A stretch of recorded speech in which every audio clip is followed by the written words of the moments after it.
Christmassy street talk. Adventy street talk time. We'll light that candle and see what is happening in this week on the street, Gemma. It's not Advent yet, is it? What do you mean it's not Advent yet? I thought Advent was a different weird time that ends up in January somewhere. No, you're thinking what of am I thinking of? Oh, probably Epiphany, yeah. Which is in January. Of course it's Advent. We've been opening our Advent calendars this week. Yeah, I know, but I thought it was one of those weird things where everyone decided, let's just make it all of December, but actually, if you're like Catholic, you're like, it's obviously only from the 8th to the 14th. I don't think that's right. You might be right. I don't know. I have got 2 Advent calendars this year. I've got a nice lint one that you bought me. And I've got a Harry Potter Hogwarts Express one that your lovely mother had bought me. And you have got a lint one as well. And you've got... I've got 3 more than that. You've got a Fortnum's one. I do, Fortnum & Mason one that you bought me for my birthday. Oh, yes, I did, didn't I? That's right. That was very nice of me. You bought me, didn't you? Yes. I think that, the first time I saw it was the other day. Well, what did you get in your Fortnum's Advent calendar today? Oh, today I got a tin of loose leaf tea. Yesterday I got some ground coffee, and the day before that I got some chocolate coins. La-di-da to you. Well, you're the one that brought it up. I wasn't going to mention it. If you want to follow my Advent adventures, you can go and follow me on Instagram at FoodFashFit, where I will post every day. Plug. Yeah, I'm allowed to plug my own stuff. Right, what storyline titles are we talking for this week? I've got some truly dreadful storyline titles. I quite like this one. The Curtis story we're going to cover first. That had been called Heartbroken, but we now know his heart is absolutely fine. I've got this storyline called A Case of the Munchies. Because he's got Munchausen syndrome, which is what we said, because somebody on a podcast, our Facebook group, suggested it a long time ago. Case of the Munchies, that's good, that's all right with that one, isn't it? Yeah? Yes.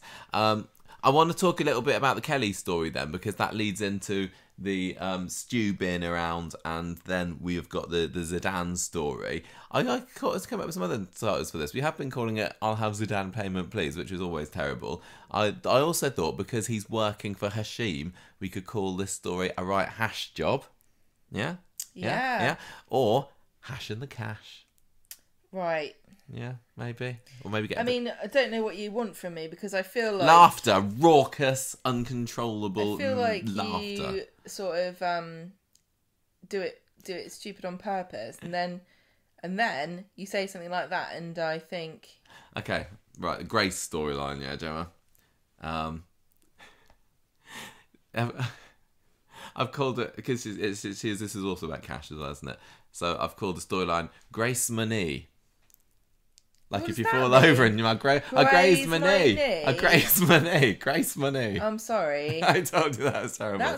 That might be your worst one ever. I know. I also got With Bad Grace, I could call it. That's the thing, isn't it? I don't bloody know. But then we got the Summer Crush story, also the Daisy and Daniel, which has still avoided a storyline title all this time. I thought maybe because Daniel's life at the moment is revolving around 2 things, his job and his ex, so we could call this storyline School Days. School and Daisy. Yeah, maybe. No? Yeah, great. And if you thought Grace Money was bad, then how about Daisy going out with that new player from Weatherfield County, Striker Match? Because she was matched with a striker. Oh my God. Striker Match. And then Mimi, we'll talk about at the end, who's the most amazing character I've seen in a long time. Mama Mimi, of course. Mama Mimi, here I go again. Standard. So, Gemma, because I think you have been looking forward to the grand reveal of what is up with Curtis, I'm going to pass over to you to tell us all about his Case of the Munchies. Who it was that said that because somebody originally said... Yes, Gemma's I want to credit this scrolling down our Facebook group at the moment. I can't. Well, do you want to start talking about it? You start doing the synopsis, and I'm going to find out because they deserve credit for this. Our podcast. They do. It was an amazing theory. Right. So it's true. Yes. Okay. On Monday, Emma is getting all excited about the wedding prep. Can I just point out to the pair of them? I know they don't own their own flat. I can't remember who owns it. Where is it? They live above the salon, don't they? So is it Audrey's? Yeah. Well, I know they don't own it, but at the same time, perhaps they should spend their money on getting rid of the smoke damage. I know, it's a bit grim, isn't it? I mean, we can talk. We still haven't moved out of boxes in our house yet, but I know, but at the same time, I reckon that if there was like soot on the walls, we might do something about it. Not necessarily. Knowing us. We get your dad to do it. Well, if we had money, we wouldn't go. Let's just.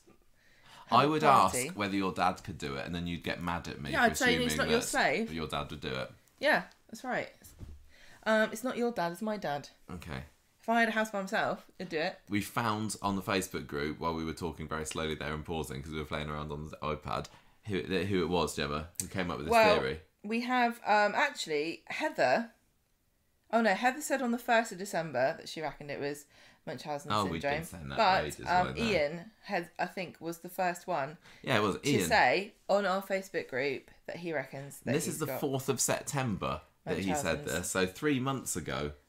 Right, I just want to say something quickly. I've got all this stuff in my brain about Munchausen syndrome, and I know we've got to say it at the end, but I'm going to say it now. Go for it. Okay, right. First of all, it's not called that anymore. No. Munchausen syndrome. Well, they didn't call it that on the show, did they? No, they didn't. Fictitious disorder. Is it? No, I think it's factitious. Factitious disorder. Now, when I heard they changed the name from Munchausen's to factitious disorder, I was like, oh, that's so mean. Poor Dr. Munchausen, who discovered this.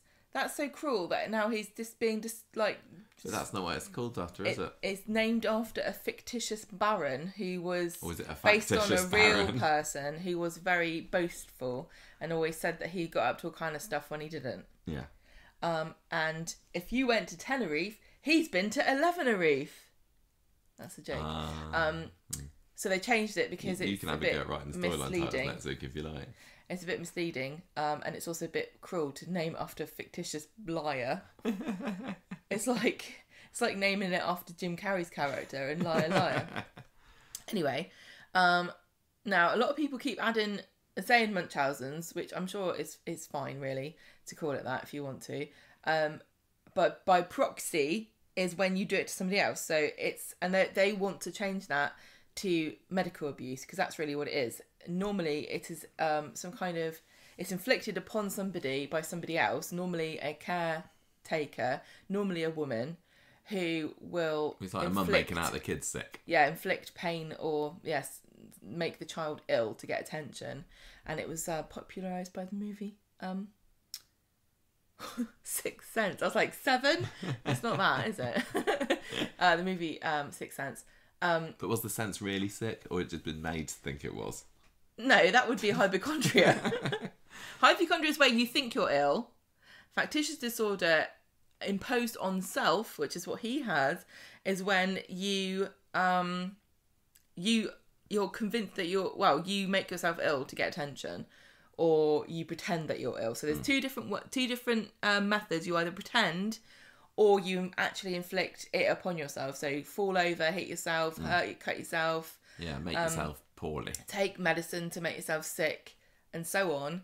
And then the other one is now called factitious disorder imposed on another, I think. Okay. But interestingly, it's not very well understood because it's very difficult for anyone to really get to the bottom of whether their patient even has it in the first place. Well, not many people apparently have admitted to having it, have they? There aren't very many. I think it's part of the disorder that you would not admit that you had it. Now, the thing is about it is it manifests through different reasons depending on your background. So some people have it because they're depressed or anxious, or they have a background of abuse or a childhood illness, for example, or some kind of trauma. And some people manifest it because they have a personality disorder. And if it's a symptom of anxiety or depression, you can treat it. You can go to therapy and work out why it is you're doing it, and perhaps think of strategies that you can employ to get the same result without lying to everybody and wasting people's time.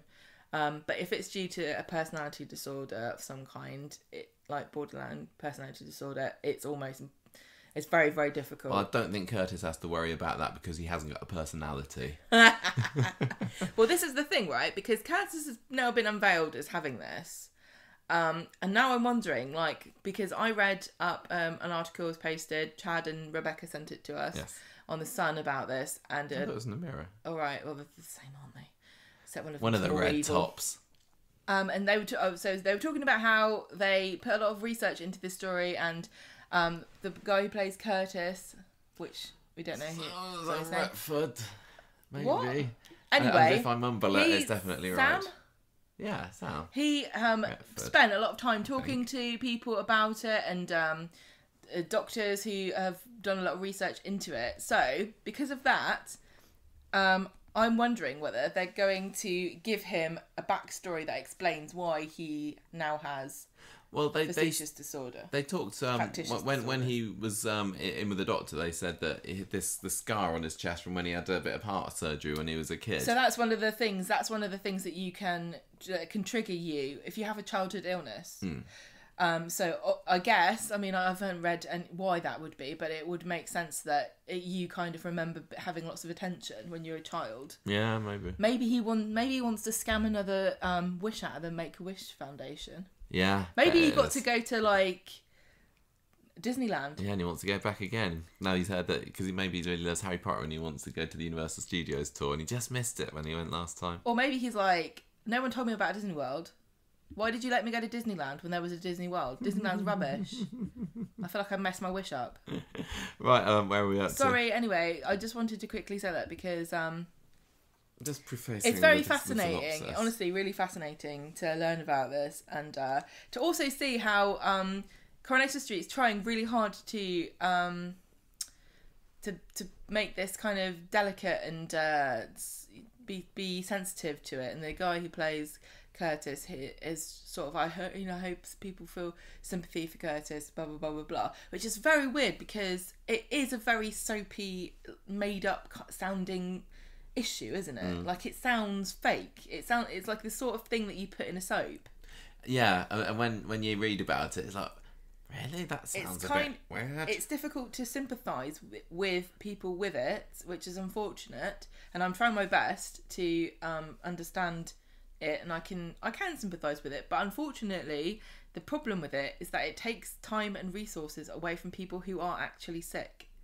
And the other thing is there have been quite a few cases of people who have it and then they die of some kind of disease or cancer or something because no one believed. It's a bit boy who cried wolf situation, isn't it? So is this going to be how Curtis is going to die? He's going to actually have something wrong with him, yeah. Poor Curtis. It's very... I mean, if you don't have any control over this, which I'm assuming it's very difficult to exercise control over, the impulse that you feel to say that you're sick. Imagine how difficult it'd be to have such a... Like, it doesn't endear you to anybody, does it? You know what I mean? Yeah. It's like one of the most irritating things to have wrong with you. I'm just being honest. I could think of worse. Well, like never-ending flatulence. Yeah, I was thinking something like that actually. Some kind of bottom problem. I'm so like sorry. Like Cerberus has, we learnt in today's episode of Corrie. I'm not doing it on purpose, Your Majesty. Right, come on. We need to get on to the synopsis of this. Okay, but listen. Spoiled this so far, Gemma, by telling us. Guess what? Curtis is lying. He spends most of Monday's episode saying, I think we should have a low-key wedding, doesn't he? I just want to say that again in case people misheard what I said. He's a big fat Jude. Yes, he is, yeah. Jude the liar. We've got another one on our hands. Yeah. And this one's even more ridiculous than the first one. Yeah, so Debbie's like, oh, yeah, let's have the reception. Because Debbie's now become the de facto wedding planner. Hoster. No, she's the wedding planner since Michelle left. Oh yeah, she's right into her shoes. Because people come to her like she's supposed to just click her fingers and find and do everything for them, which she does really. She'll do anything for cash for our Debs. I tell you what, I want to see. Debbie likes going around picking fights with people at the moment, doesn't she? I want to see her go against Billy for the ultimate wedding venue hoster of Weatherfield, and Billy's trying to get him to come to the church. Billy doesn't care about people coming to church anymore. He's like, would you like soup? I know. I've made minestrone soup. That's all he does these days. I know. There's what does an archdeacon do? What am I learning about archdeacon's duties? They just dish up soup to the I'm starting to think that Coronation Street doesn't have a clue what an archdeacon is. Or either that, or Billy's actually the most useless archdeacon that's ever lived. You know how they say that you get promoted to your level of incompetence? They've just obviously promoted him beyond his ability. Yeah. And he's just stuck serving soup to everybody. Anyway. What's happened about archdeaconage, which was that. They were making it into a halfway house, weren't they? Yeah, he should give it as a place for the homeless people to hang out. Look how nice and toasty they'd be with that heat pump. Michael, you can't cure homelessness by giving people homes. That's ridiculous. You got to offer them a job at a speed dial. You've got to work for it. Right, okay, so Debbie says, Curtis says, look, let's keep it low-key. I don't want lots of people to come. My family, I don't speak to a lot of them. Debbie says, why not the Chariot Square Hotel? Wow, genius suggestion. And Emma says, no, let's make it bigger. So later on they go to talk to Amy. Quick reminder, everybody, Amy and Emma are half-sisters, just in case you forgot. They're having the same conversation where Curtis is saying, oh, no, I don't really want lots of people. All my mates are abroad. I don't really get on with my family. Emma's just taking this all as fact, and Amy's giving him suspicious looks like, really? It is a bit weird that you don't have any friends or family or anybody you want to come to the wedding. That's a bit odd. So I like the fact that she looks like she's onto him a little bit. Back at the flat later, Emma tells Curtis that he should reach out to his family. He says no. I told my mum some home truths when my dad died, and I just want I don't want everyone there. I don't want it to spend a lot of money on it because we need money for my medical treatments. Later on, Steve and Emma are there, and he says he's going to pay for a lot of it too. That's really nice of him. Don't know why he's got all this money, but he does. Business. Everybody's just got loads of money, don't they? She says, I'm going to secretly invite his family to come. What could go wrong? Nothing. I don't think she says what could go wrong. I think that was my notes. I think a few people said what could go wrong. I think Fizz said that about Phil moving in with her, didn't she? So praise of doom. Wednesday, Curtis is trying to put Emma off of coming to his appointment, which is the specialist that Steve has paid like £4,000 for or something, to go and talk to somebody privately about. That is Dicky Ticker. Dicky, yeah. To Curtis finds, no. Curtis finds that Emma's spoken to his cousin and has the number. Yeah, he and finds she it on the says, post-it, doesn't he? A post-it. Oh. I thought, how's she got post from somebody already? She says, look, okay, I'll admit it. I have let the family know about the wedding, but the cousin hasn't replied yet. And he's like, look, of course she hasn't replied. Everyone hates me and my family. Please don't ask anybody to come to the wedding. I don't want them to come. Emma sees Aggie in the cafe and says, oh, it's so sad because Curtis has dropped out of medical school because of all of his hard work. No, all of the work that is involved, and also that he's very sick. So Aggie's like, we can't lose another doctor right when we need them so much. Have you not heard about Omicron? Yes, I have. Well, no, that's what Aggie's saying. Is that what she says? No, of course she doesn't. I don't know, do I? It's only just got here. All right. That's why I was surprised. Aggie's like, look, don't drop out. You should go and talk to your mentor. And he's like, I don't get on with the mentor. You know, this is one of these examples where if every single person they know are all assholes, it's probably them that's the asshole. Then he gets a phone call and he's like, don't call me, I'm really ill, I can't deal with it. You're harassing me, leave me alone. Who could that be?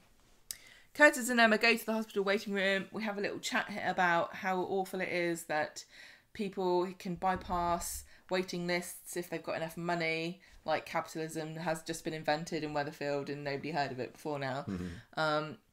And the nurse comes and says, oh, just so you know, the person you were going to see is not here today. So you're going to speak to Dr. Skeptic. And he's like, not Dr. Skeptic. Oh gosh. He looks very worried about this, and then he gets up to leave, and I was like, no, you've got to stay, we've got to find out what's wrong with you. And then Dr. Skeptic comes out and says, come inside, Curtis. Nice to see you again. Sorry, just go. Malingerer. What? We're recording the podcast a little bit late today because when when the episode finished, I was like, oh, I should make a graph about how the prices of kids in Coronation Street have changed over the years. So I made a little line graph. I'm quite pleased with that. And it had well, we get to that story later, but Jack P. Shepherd has written a reply to my lovely graph picture on Instagram. He has, because we one of the children that was sold was Max. Well, Kylie was trying to sell him £20,000 for Max back in 2011. Jack P. Shepherd says, I'll give Max back for 10 bob. Also, it's like that. Thank you, Jack. He plays Amy. Elle Mulvaney. Elle Mulvaney liked it. She liked me because she's the most expensive child. Yeah, 25 grand. 20 grand. Old Patience Cropper back 20 grand. 20 grand. No. Great. She was 25 grand. All right. Yeah. I don't take notes about how much children cost. It's a bit suspicious. Good, I don't want you getting any ideas. I don't want to come home from work one day and you say, and say they find a child here, and Gemma, what you been spending now? All the shoes were bad enough. Yeah, but this one can make shoes. What a load of cobblers. Right, That's a shoemaking joke. I laughed. Did you hear me then? People, you heard me laugh. Right, go on, sorry for that. The doctor says, Curtis, there's nothing we can do for you. We've already told you that your heart is perfectly fine. He's making it up. Dr. Skeptic, no, I'm really sick. He's like, look at my scar. I had surgery. And he's like, that's right. We operated you and fixed your problem. And he's like, no, I'm still ill. And doctor says, no, you're suffering from, let me just check the Conversation Street Facebook group, factitious disorder. I always call it Munchausen's, but we can't call it that anymore. You should go and see a shrink. And Curtis is like, how insensitive. He strops out and he says, Emma, I've been told my condition is very serious. I could die at any moment. Let's leave immediately. I need to have more tests. They might be able to sort me out and they might not. Let's go. No, it kind of ends in a positive, really. Well, he's like, they said they might be able to help me. Yeah. Let's leave. He kind of goes out making out that it's worse than he ends the scene saying it is. Yeah, it's a bit weird. Because she ends up saying, oh, so we could live happily ever after. So you might not die, you might live forever. Back at home, I tell you what, she needed to have had a hamster or something as a child. You know, to get used to it. Well, her dad died. Yeah, and Eccles.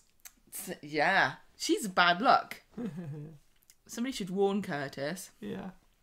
Back at home, Tyrone says to Curtis, oh, there's a bloke outside, he looks really worried.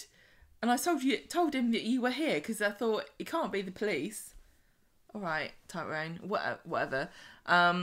Curtis goes downstairs and there's a bloke there and he is actually played by the same actor who was Moira's husband. Yes, he has been in Coronation Street before. He's been in for quite a few things. Thank you. He's got very distinctive eyes. Yeah, so the character is supposed to look like frazzled and worn out. And he looks like, I tell you what he looks like exactly. He looks like a character in the first season of Game of Thrones who's gone beyond the wall and seen the White Walkers and nobody believes them. Well, he looks like he should be like a conspiracy theorist and have tinfoil hat on and stuff, shouldn't he? Like going, Omicron, it's fake. Look at this poster of an Italian sci-fi film. It's all been predicted.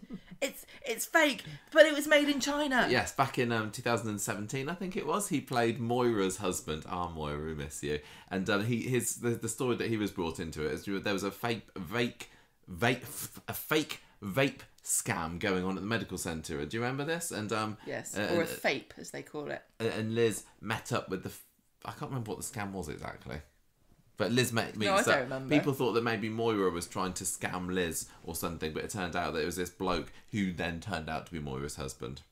So our theory is now that Curtis's mum is Moira, which explains why he's nutty, and also explains why he's obsessed with medical things, because his mum was a receptionist in the medical centre, and also where he's picked up all the lingo from. You can also imagine, you can kind of imagine Moira being a bit of a Munchausen's by proxy mum. Oh, yeah. There you go, Curtis. Drink this. No, Mummy, it's so bitter. I don't care. So, yeah, this is his dad. We don't... It takes to the end of the scene for it to be revealed, but I think some of us had figured this out by now. Although, Well, there's not up very until this many point, we people knew it could have we were been. led to believe that Curtis's dad was dead. That's right. So that's the shock moment there. So Dad's like, sorry, please don't be mad at me. And Curtis says, I don't want anything to do with you. And the man's dad says, what have you done? What have you told Emma? And Curtis says, that I'm ill. And the man says, I'm going to tell her the truth. And Curtis stops him and says, look, let's go to the bistro around the corner and chat. Dad? And then everyone goes, oh. So, back at the bistro, Curtis says, I have developed a serious heart condition and I've had tests and everything, so I definitely am sick. And then his dad's like, oh, God, okay. I don't believe you. I want to help you, but I don't know how to. Then Emma comes creeping along. She just has no boundaries, does she? She really doesn't get that some people have private space. Can you imagine how annoying? Emma kind of reminds me of like what it's like to have a cat or a dog at home, where they're like, they follow you to the toilet and look at you, and it's okay because it's a cat and you don't really care. But if it was a human, you'd be like, get out! You can't follow me into the toilet. Get out! Sorry, Emma. And then you're like, sorry, Emma. All right, come back. You can sit on the towel, but turn around for God's sake and plug your ears. I quite liked Emma this week. I think Emma had some good lines. My favourite one was when they were asked, was it Debbie was asking her about the wedding breakfast? Yes. Are you going to have the wedding breakfast with us? And she's like, oh, I think we'll eat before we go out. I know. I thought that was so funny. That was just right for Emma. That wasn't too dumb. I do remember that when we were getting married, I was getting all the brochures. I was like, this one does a breakfast too. That's really nice. I like that. And I was looking at it going, roast beef though for breakfast. It's very strange. So you're on the same intellectual level. I didn't know what it was Emma because Brooker, I'd never been invited to a wedding or planned a wedding before. We had ours. Well, I'd been to weddings as a child, but never as a grown up. Anyway, so Emma just turns up and she's like, sorry, I need you to help me with the napkins or something. I can't remember. She had a reason. And he says, hello, I'm Neville. I'm Curtis's dad. And then Curtis is like, you're my stepdad, remember? And Emma says, yeah, I was going to say, your real dad's dead, isn't he? And Neville looks really upset, which isn't hard when your face looks permanently like you've been blighted by the terrible truth that the entire world's going to be overrun with frozen zombies by series 8. Don't worry about it though, it gets sorted out. He plays along with it. He's probably quite used to playing along with Curtis and his delusions. He goes to the loo and Emma then says to Curtis, why don't you tell me you had a stepdad? And he says, look, things are very difficult with him, okay? And because he started seeing my mum right after my dad died and we don't even know if they were seeing each other before then, so it's all a bit of a scandal. And Emma's like, oh yeah, I understand about scandals. I live in Coronation Street. I mean, let's hope that happens all the time around here.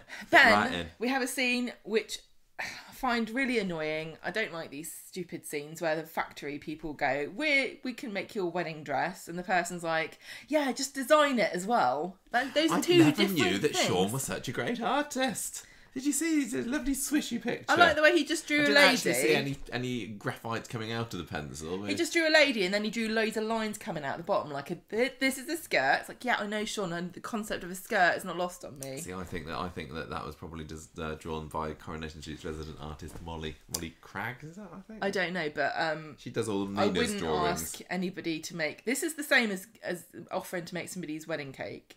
Don't take it on yourself unless you're a professional. It's only going to cause problems.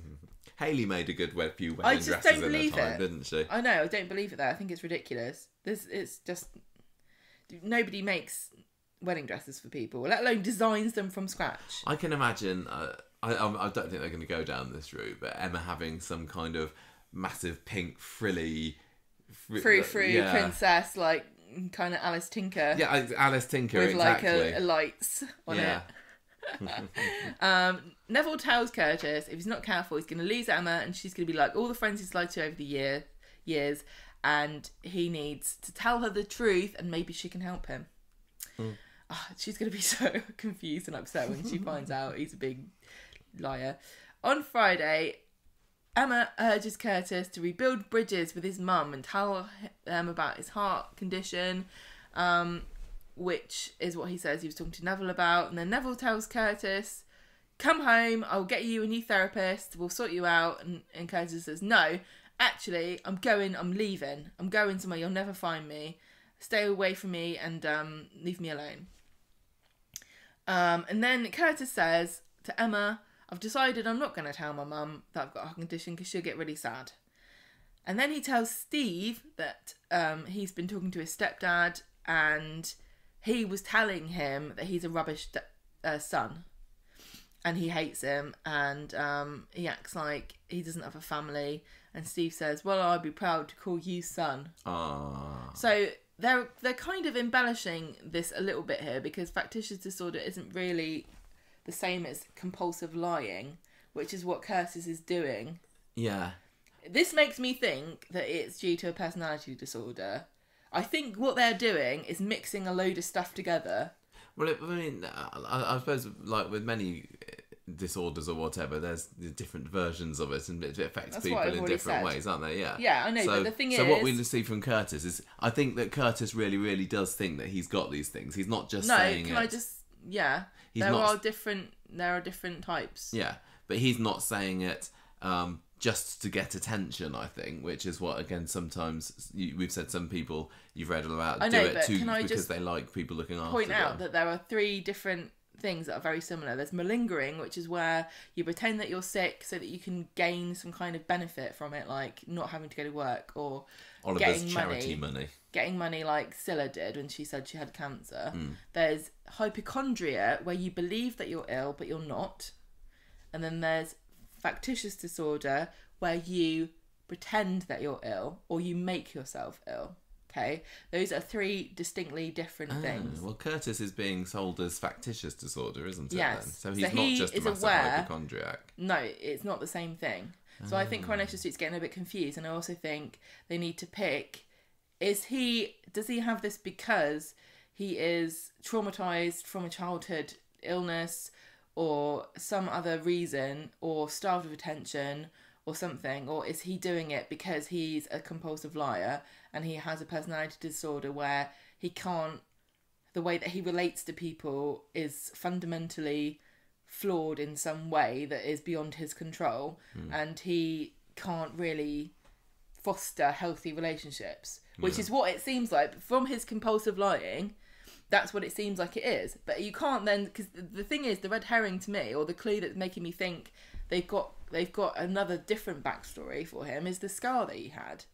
Because if I was trying to make a sympathetic character with factitious disorder, I would have it that they were very, very sick as a child, and they never got over like the attention that they had then, and they feel unworthy of the attention, but they don't know how to get it back. So then they continue to say that they're sick to try to regain that kind of I guess we'll get more idea into what's going on in that little bonce of his once the reveal comes, which is surely going to be at the wedding, which is also not happening very far away, so we don't have to wait long, I think, before it all comes out. The thing is, though, he's not a very likeable character at the moment, because we're seeing him tell outright lies that make people who are only trying to help him look bad. You're not feeling supposed to be feeling sympathetic for him, do you think? I was kind of feeling a bit sorry for him when he was in the doctors and he was saying, no, I am sick, I know I'm sick. But the thing is, then he went and said that his dad told him he was a bad son. Yeah. And he also told his dad that he was leaving and going somewhere else.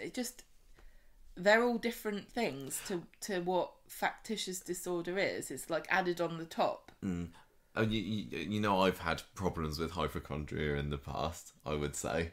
That I've had periods where I remember a few years ago I would be going to the doctors like once a month, wouldn't I, for one thing or another. Yeah. That was triggered by a specific thing, wasn't it? Yeah, but I guess I feel sympathy in some way because of having ever so slightly similar experience. Okay, but I just want to point something out.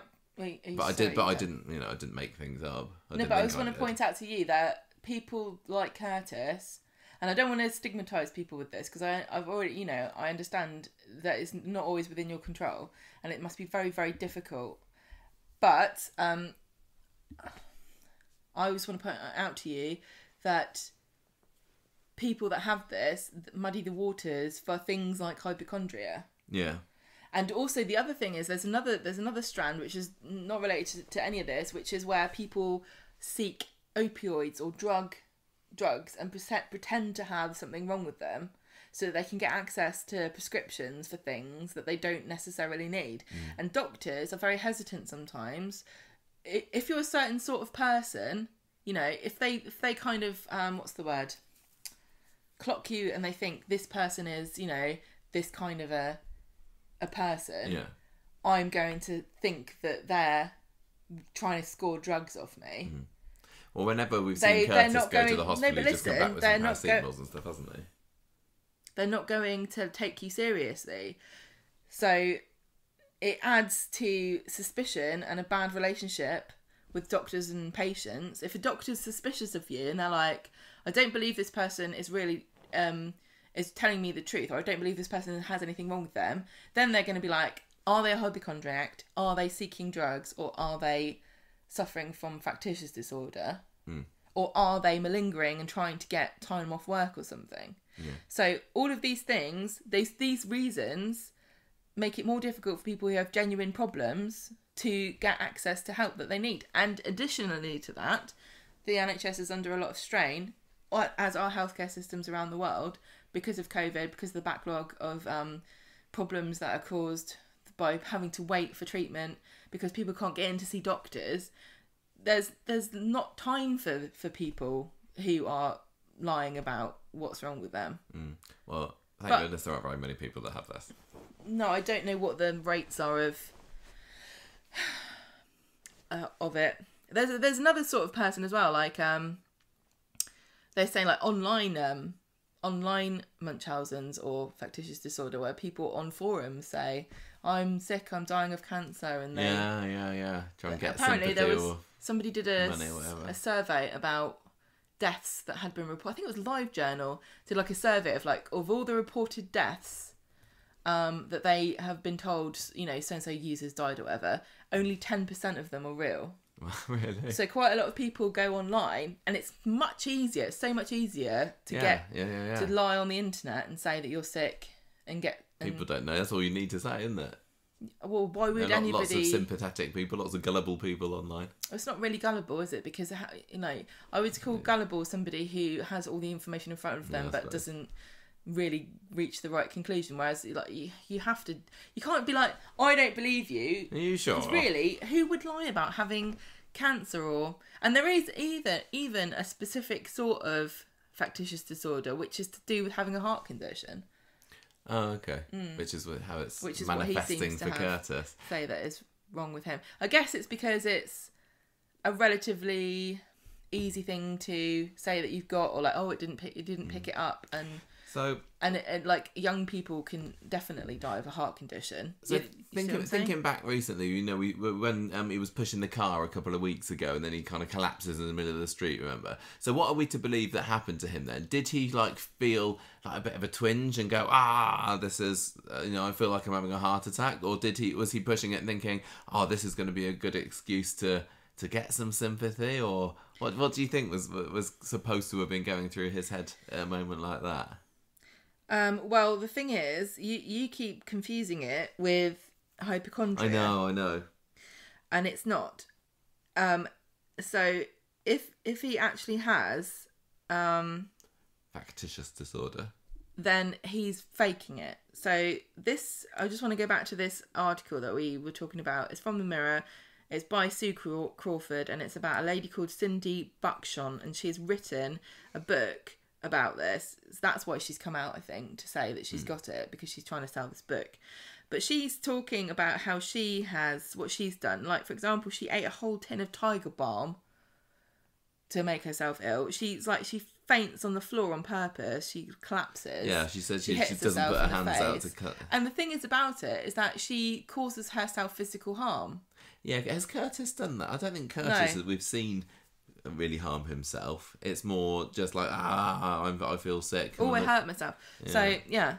I think he just fell over because he was like, well, if I had a heart condition and I was pushing a car, I would probably not be able to do it and I'd collapse. So then he collapses because he gets attention. Yeah. It's as simple as that. Yeah. What did you think of the reveal of it then? Because we'd been... I thought they were doing a fake out on us because I think that they knew that we knew. I don't know whether they knew. Because the way the doctor said it was more dramatic if you thought he had factitious disorder. Because the doctor's like, I'm sorry, really can't do anything for you. I don't know. I think it was really clever of, I can't remember who it was on our Facebook group again now, to say that that's what it was. And I'd seen other places. Paul. Yeah, that's right. I'd seen other outlets also suggest that there was something wrong with him. I'm not sure whether Corey actually thought that many people would hit the nail on the head with it. And it's quite possible, we're only a small segment of the Coronation Street viewing community. There was probably an awful lot more viewers who didn't suspect it than ones that did. Now, he had been acting incredibly dodgy, but I don't know whether, the lay viewer, if you like, would have said, would have put two and two together and made that theory, because I don't think everybody thinks about it quite as deeply as the hardcore Corey fan. That's the problem, isn't it? But the thing about there's always a delicate line, and it's sort of like a bit like an Agatha Christie, where you can't put too many clues in because people will twig it before. I think that this you do just enough so that when you go back and you go, oh, yeah, exactly. And I think that they maybe overdid it a little bit. They did, because I think honestly, Ian guessed it so early. But I don't think there were enough clues back then. I think that was a really lucky guess. It wasn't lucky. I think he just was very clever. All right then. I think we would have started to have. That's the thing. I love being in this Coronation Street community, but I was thinking, would we have guessed this ourselves? Would it have been better if we hadn't guessed it? Well, I think because I already knew about it before. Knew what? About Munchausen's and stuff. Yeah. Because of Tipsy Rose Blanchard. Oh yeah. But that was by proxy. Yeah. I didn't know as much about it as just the normal by being yourself. Yeah, I don't know. I wonder what the people who had no idea thought of the reveal, because it can certainly be compared to the Jude reveal and indeed the Andy Carver reveal when we found out that he wasn't actually Gavin Rodwell. I love it.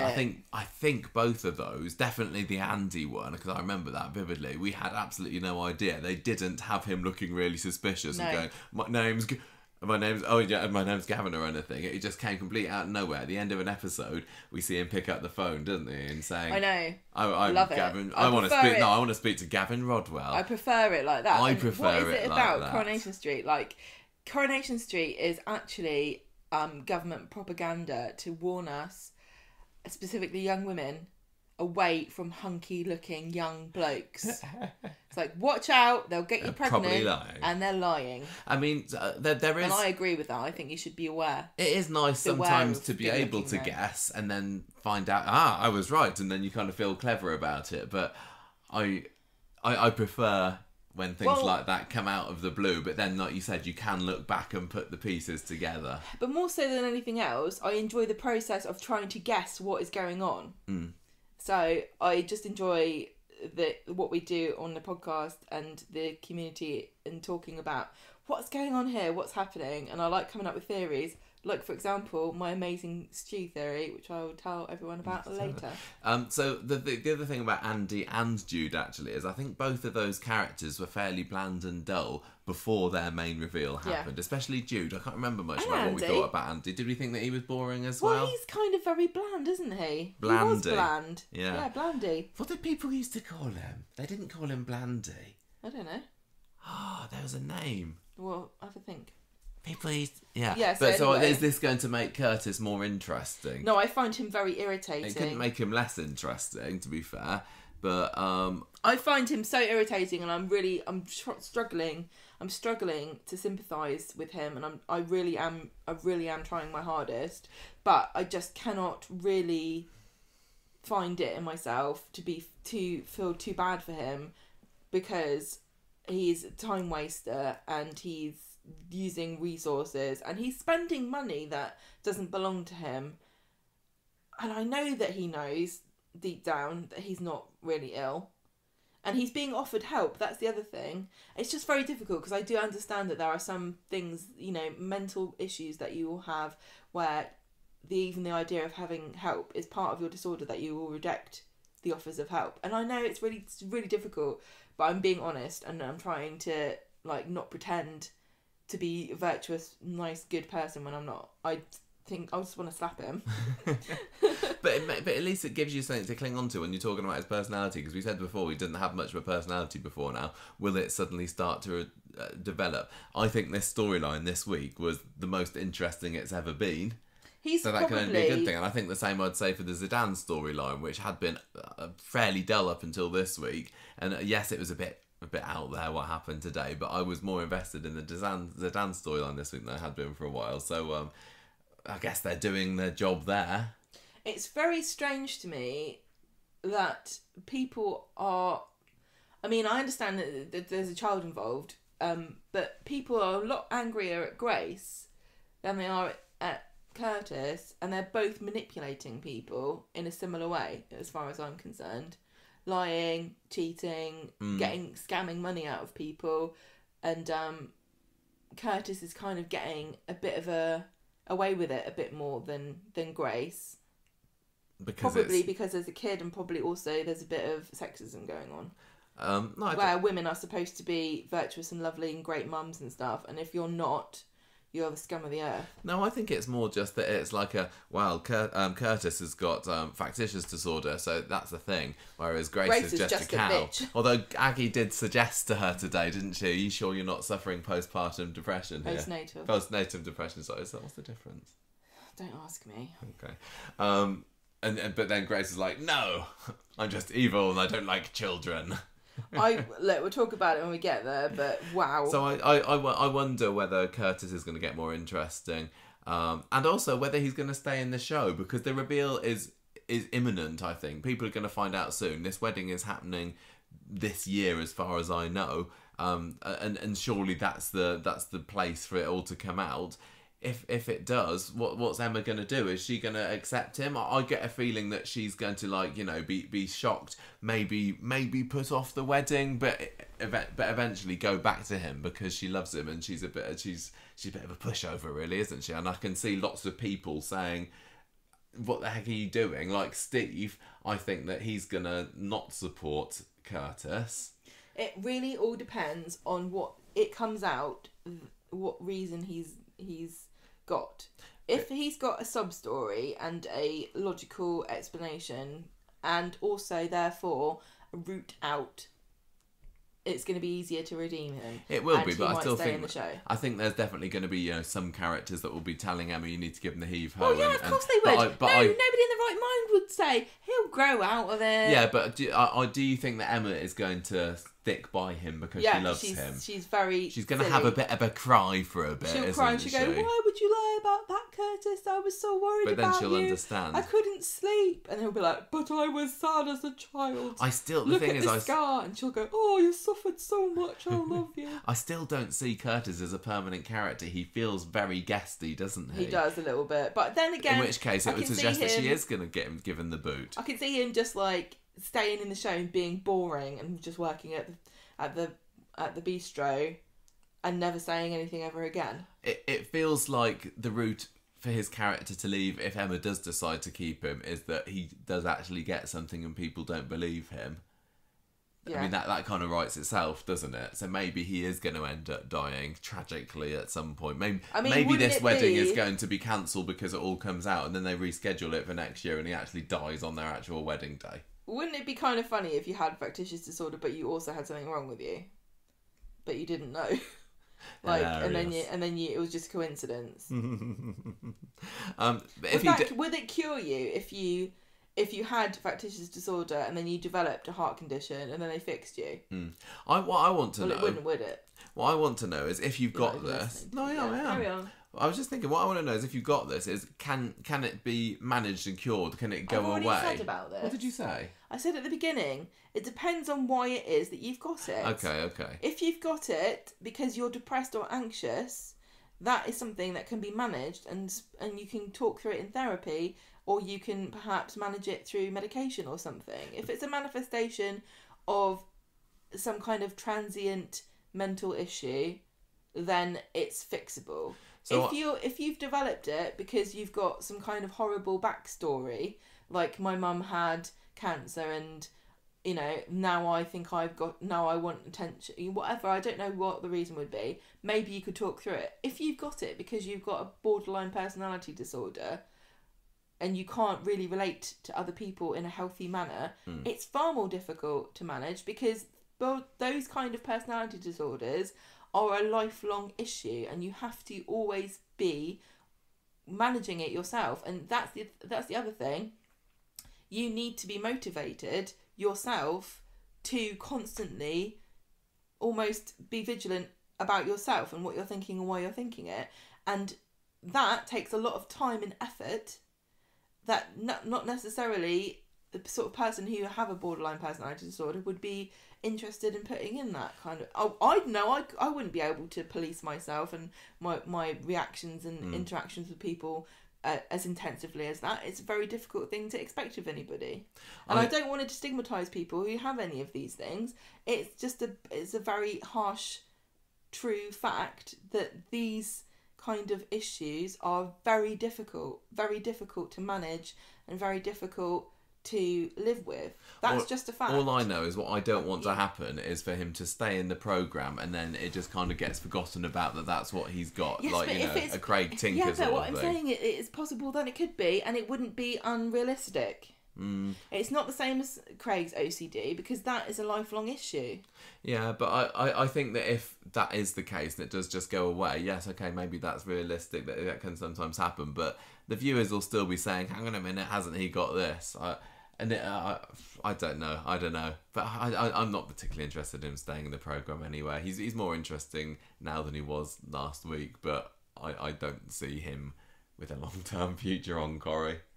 It's very difficult to talk about mental health problems, and nobody wants to stigmatise people who have mental health problems or challenges, but it is your responsibility. If you have something that you need to manage it, you need to find some kind of strategy, and you need to manage it yourself, because nobody else can do it for you. That's the thing. Nobody else can do it for you. You have to do it for yourself. Yeah. But it is possible. It just can be. It depends on what is wrong with you, how much work it will be. But it will, however much work it is, will be worth it if whatever the problem is causing you and your people around you pain, which is what Curtis is doing. Yeah, I mean, I felt mega sympathy for Neville this week. Imagine if that was your son, and you must also every so often think, what if he is? What if it is? You know, exactly. but he must have been through it so much to be so confident to say to his son, no, you don't have anything wrong with you. You don't have anything wrong with you. Which is why it makes sense for the story for him to actually get something wrong with him, really, doesn't it? And then, Neville will be heartbroken because he ignored the signs. I know, but that would, I don't know, is that like a bad thing to do to people who, you know, maybe are seeing themselves on Coronation Street or somebody they love, and then, you know, the ending is, ooh, it's poetic justice.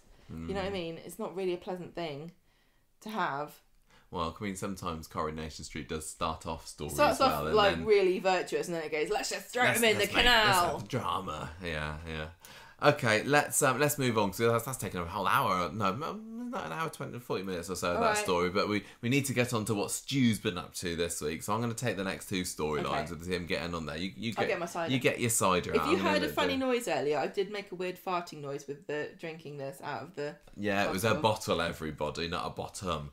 So so the trouble-free storyline first, which is still a rubbish title. So, I'm sitting back really far and relaxing. I thought that said Trouble Farm. No. And the weird thing is, I didn't even question it. I was like, yeah, Trouble Farm.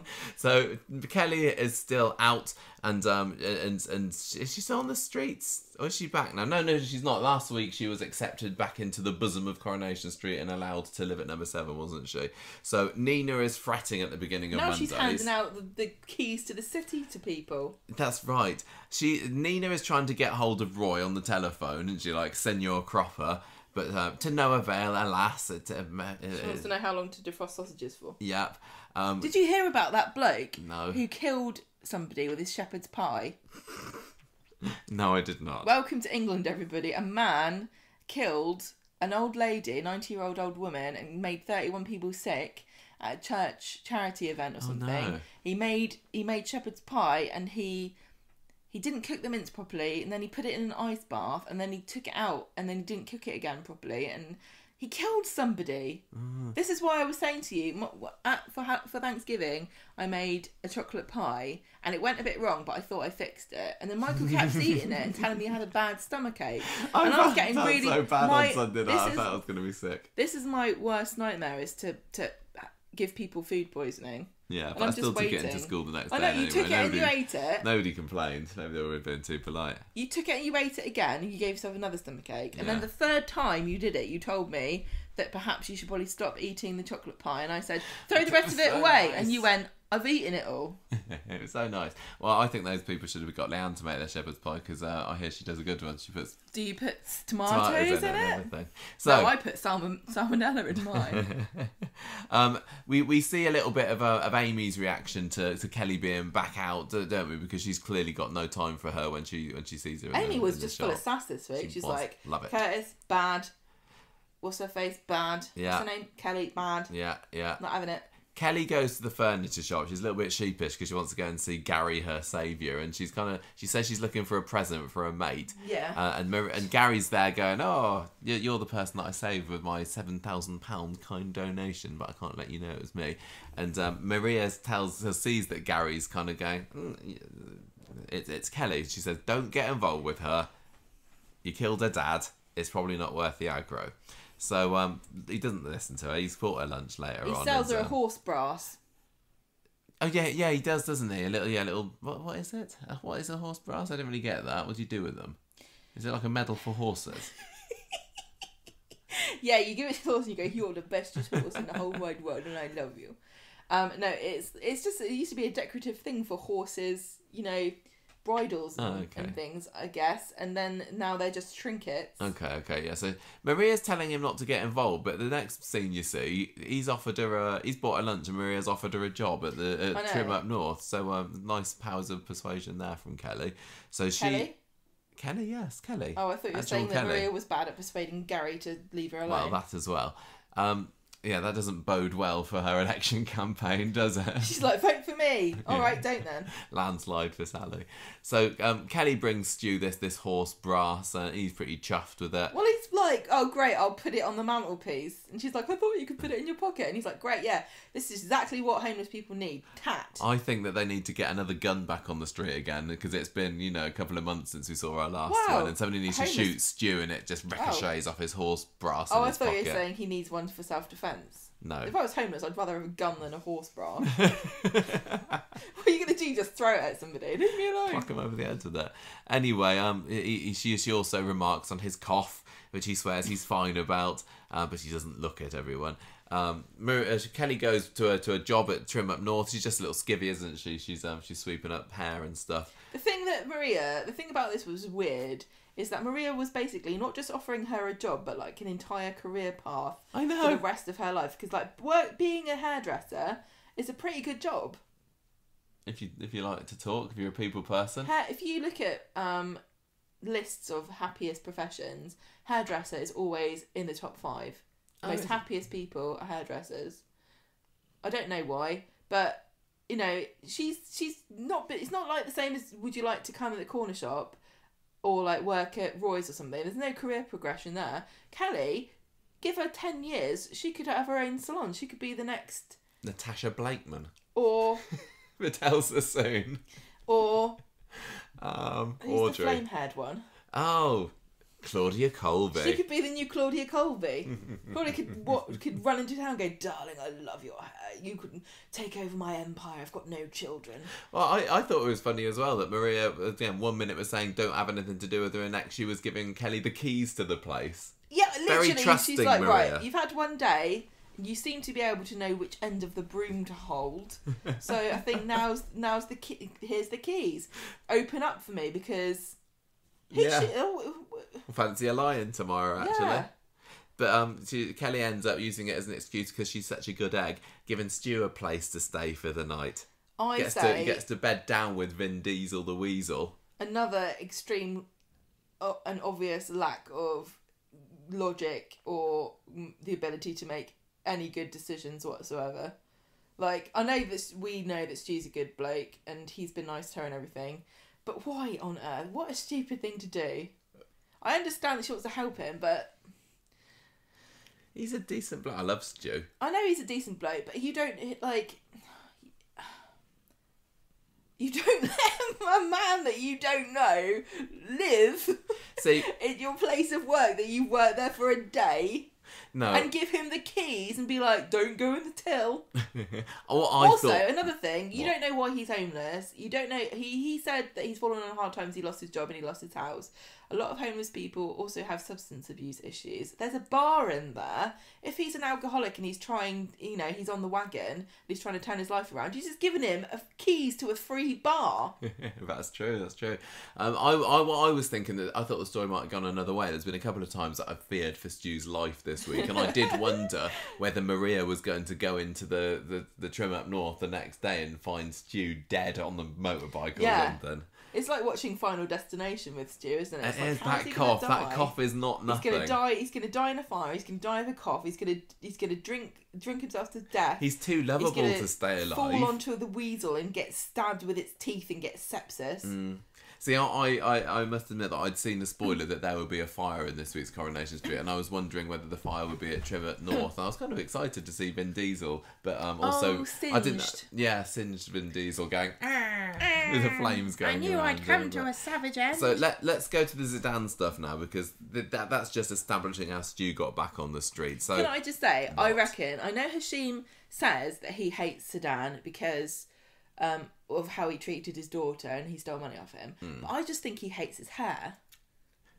And he's like punishing him for having a bad haircut. What, Zeedan haircut 100? What is it, 100? Yeah, haircut 100, Debbie called him. Yeah. Which is apparently an 80s group. A band, we had to Wikipedia that, but that was a brilliant moment. Well done, Debbie.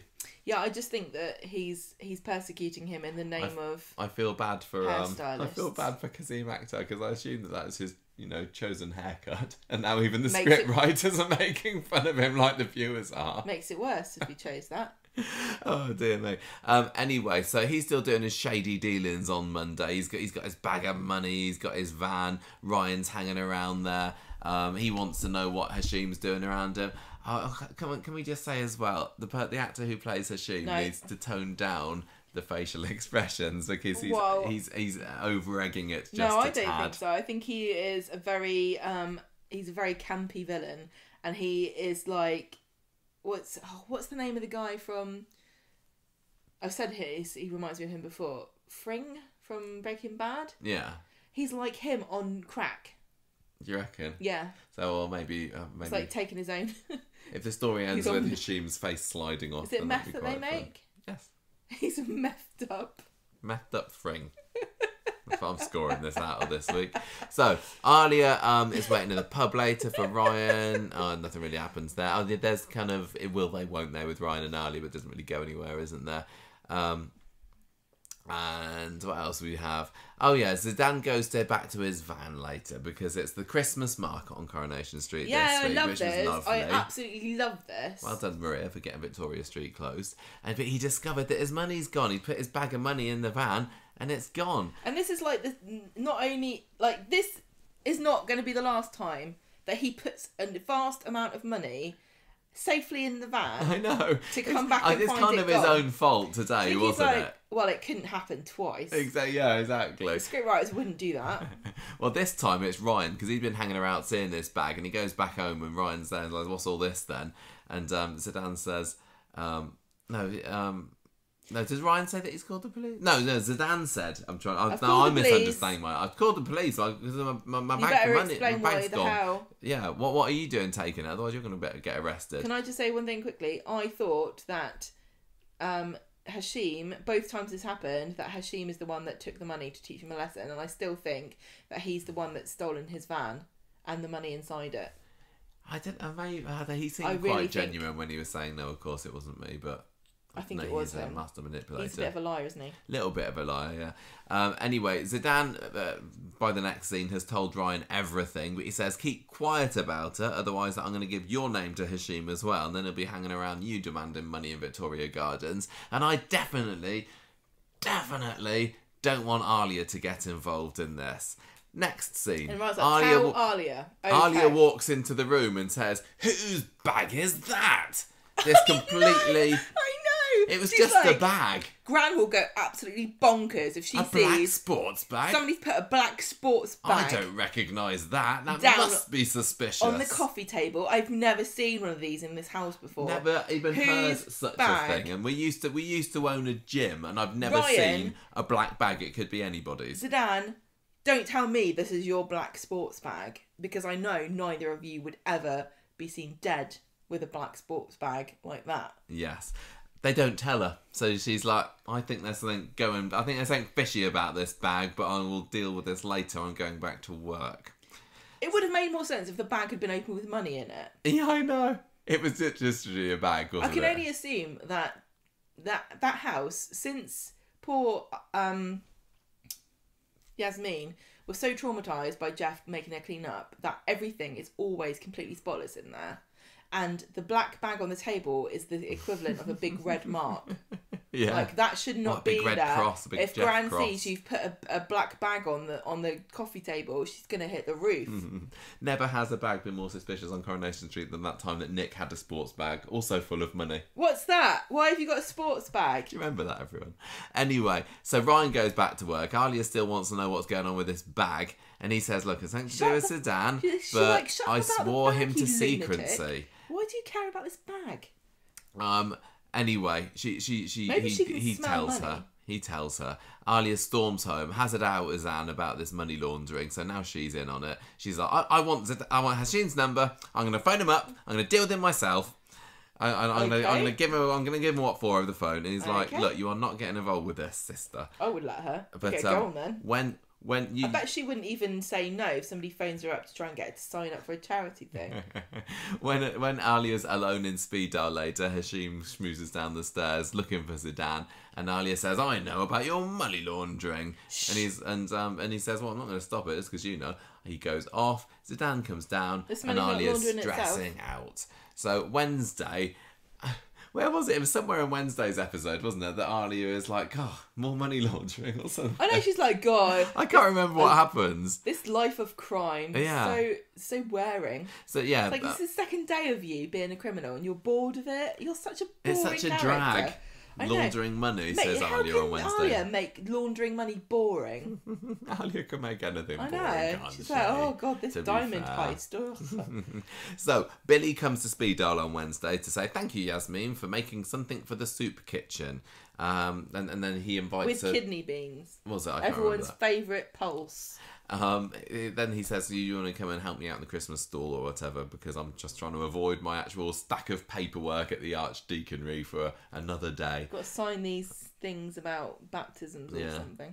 Zeedan and Alia... And if I don't, the children will go to hell. Zedalia and Don't tell anybody. Zedalia, that's what I'm calling them, are relieved that it means that Yasmin won't be hanging around with them and all the laundering that's going on if she goes off with Billy for the day. So they have their little thing about the AIDS, don't they? It was HIV Day on Wednesday. Hang on a minute. Am I going to sound very insensitive about like, that? Oh, I don't know what it was. They had red ribbons on them because it was World HIV Day, I think. Are you going to correct me or confirm my suspicions? I should probably know about this. It is World AIDS Day on the 1st of December. Yeah, so it was nice. It was not too in your face or obvious, was it? It had a couple of characters wearing the ribbons. and it wasn't Yasmin... obvious. I thought it was very nice. First of all, very nice that they mentioned it. I like the fact that they had the ribbons. I like the fact that they spoke about somebody. They were going to a vigil for somebody who died. Yeah. But what I don't like is at no point did anybody say it's World AIDS Day. Didn't they? I don't think I really... Well, maybe I missed it. Well, that's why they were wearing the ribbons, because it's like when they have the poppies on. I suppose that's one thing that you notice on Coronation Street. That at the same time every year, suddenly everybody's got a poppy. Not everybody. Well, lots of people do. And this episode, everybody had a World AIDS thing, and I think it goes unsaid. I didn't hear that. If they said it, I apologise, but I didn't hear it, and I don't think it is a very common thing to know why they were wearing those ribbons. Not necessarily. I would have liked to have been told that's why, and I appreciate that some people would have found that to be annoying. But I also would have thought it would make sense that they would have said to each other, oh yeah, it's World AIDS Day, that's why I'm wearing this ribbon or something. You say it's not a big thing, but I think it felt a bit bigger this year. I saw more about it on social media, but maybe that was just World AIDS Day. Oh. I don't think I had never, heard of it I didn't before. even, can I just say, I wouldn't have even really have known that there was a thing. But if Coronation such Street as well. hadn't done it, then I probably still would have clocked it on Wednesday, even though I forgot I about it by wouldn't the time have I was talking about noticed it because then. the only reason I knew about it was because people were talking about it because it was on Coronation Street. Oh, okay.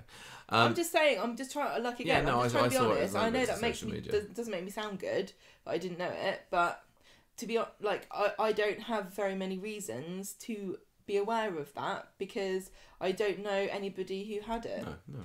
I'm just saying. I'm just trying to be honest. No, you're right. No, it's the same with me. But perhaps that's why it needs to be spoken about more. Yeah.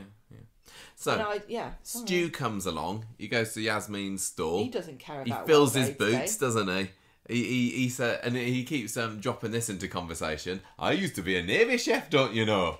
I know how to cook I can kidney cook. beans. I'm Des Barnes, me.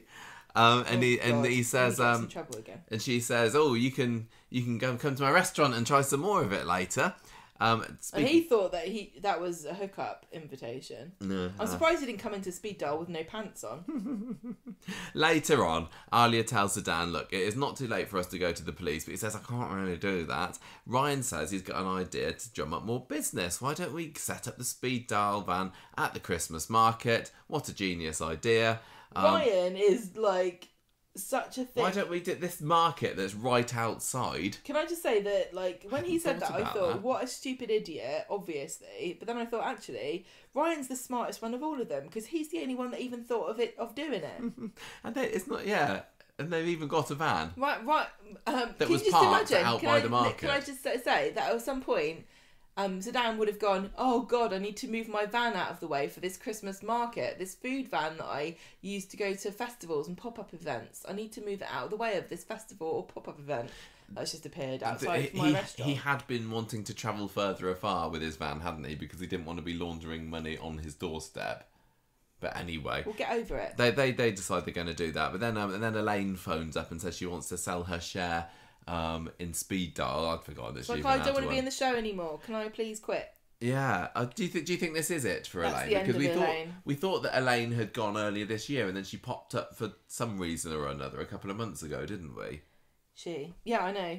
I thought she was going to be popping in and out, but it does feel a bit final for her to be like, I want my cash. Although we did have a see you reason. later. It wasn't just I want to sell up to move to Tenerife. She wants it to pay. Tenerife.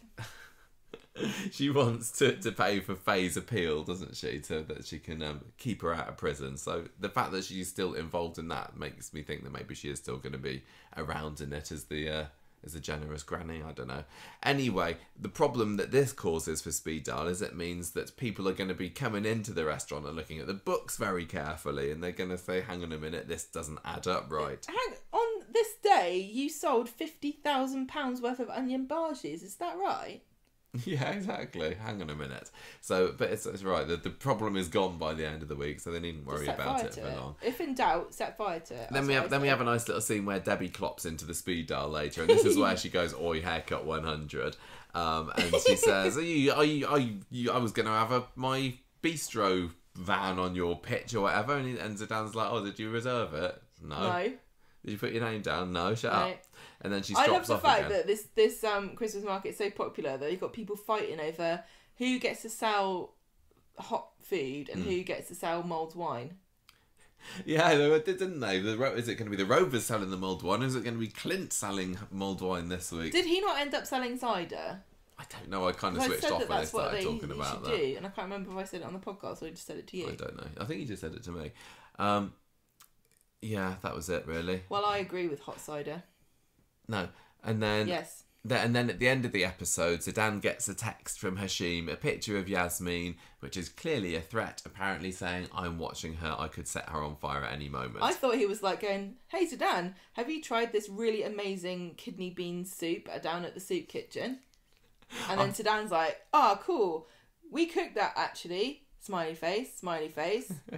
I think that Hashim should have sent the picture of Yasmin with a couple of flame emojis, and then Zeedan's like, is he telling me my grandma's hot? Does he want me to set her up with her? Would this count as payment for the £50,000 that I owe? Hook him up with Gran. Yeah, yo, your grandma's fire. So, speaking of fire, Friday then. We have another scene with Debbie. I love Debbie, but I didn't think that she played a massive role in this week. She has a couple of snipey scenes with him and then clops off again. Alia comes and tells him that the dishwasher's packed in. She had an Alexander McQueen scarf on. Or she did. It was a Scully scarf, wasn't it? Love yeah, it. Fashionable. Yeah. But there was a scene earlier this week where she didn't have any earrings on. I think I was disappointed. I think they need to explain why. And then she needs to have doubly big ones next time. Also, she says that, yes, well, dishwasher's broken. We need to keep an eye out for Yasmin because she could be attacked by Hashim at any moment. Stu comes over to speed dial on Yasmin's request. To be fair, I would put my money on Yasmin because she's already got her first blood. Yes, yeah. She could take him. Smash bottle. He's smaller in the than neck. Jeff. Yeah, he is actually, isn't he? I wouldn't fancy his chances if he comes up behind her and she's not expecting it. Yeah, you're right. Slash dead. Everyone's problem solved. Yeah. Right. So I think Stu's gone over to speed dial. Yasmin tries to get him a job. Why didn't Zeedan say, "Go on then, try and kill my nan"? She'll have you. She went to prison for attempted murder. Yeah, that's and she true. got away with it too. Yeah. Have a go. Go on, I dare you. Reading the Weatherfield Gazette there. She's wiry. She'll have you. So Stu's going to get a job at the bistro, or he's going to have a trial period, of course. But Zeedan kind of turns his nose up at this, doesn't he? He doesn't want some. A big arsehole to him. He kind of pretty much insinuates, I don't want this smelly tramp come and working at my fancy restaurant. You're going to come and cook chicken nuggets? Yeah. The thing is, that wouldn't be my problem with employing Stu. I'd be like, I'll employ you, Stu, but you do understand that when you're cooking for this restaurant, we don't need you to buy 500 chicken breasts for one service. You're not cooking for the submarine anymore. Yeah. So Yasmin goes and finds Stu because he kind of disappears off upset, and she apologises on Zeedan's behalf, and then says, have these keys to speed dial. I know. Just like give it. He's like, I don't need these keys to speed dial. I've got the keys to trim up north. Actually, thank you. He's going to be the next Debbie Webster, doesn't he? You know, on the Argos advert when they're playing Monopoly or something. What do you think? They're the next Debbie Webster. It's Stu. He's got the keys to everything on the street. He's just squat there until it's legally his. Yeah, he's just going to gradually spread. Yeah. All those squatting places until it's his. Anyway, I thought this was kind of presumptuous because. It kind of assumes that this is what Stu actually wants, and he might not. I think he just wants. I think if he likes cooking, and he wants to not be homeless anymore, he'd have to be pretty stupid to not accept that. I found this very strange, but I have to take it on face value that it was truthful. But I had my friend who was she's very churchy. She had a friend who was homeless, and he wanted to be homeless. He liked to be homeless, and he didn't want to live anywhere else. He actually chose, and I know this is not a normal thing. And I said to her, I don't think doesn't sound right to me. But there must be people like who knows? Yeah, we're cut off from society. For self-imposed. I don't imagine that hermit of civilization. This is what Stu actually wants. No, he seems like a proper people person, doesn't he, does Stu? I know, but you can meet a lot of people when you're homeless. They just don't look you in the eye. He has got all his homeless mates, doesn't he, at the campsite? Yeah. Anyway. Sorry for that weird... No, that's fine. He's now got some chef's whites and Can I just say, they weren't white, were they? They were checkered. What is this nonsense? So, Zeedan goes... back to speed dial, and the van is missing. Oh, the van with his money in. I've put my money in it again. Fool me once, same on me. Fool me twice. No, was it? Fool me once. Fool me twice. I'm going to chuck my back box of fruit on the ground, which is what Zeedan does. I'm President Bush. The hash cash was in that van. What are we going to do about that then? Actually, stop leaving money in bags all over the place in places that are literally portable. look, we don't have bras that we can handily tuck our £50,000 in like you. You don't understand how difficult it is if you're a man to keep your cash safe. You've got to sometimes just leave it in a bag in a van. Men have pockets and women don't always have pockets. Oh yeah, good point. So, Hashim comes to speed dial next. Zeedan tells them all about the money going missing, and Hashim also, I is don't obviously store things livid in my about bra that. because it's unhygienic. I know you don't. And that's how people die of shepherd's pie.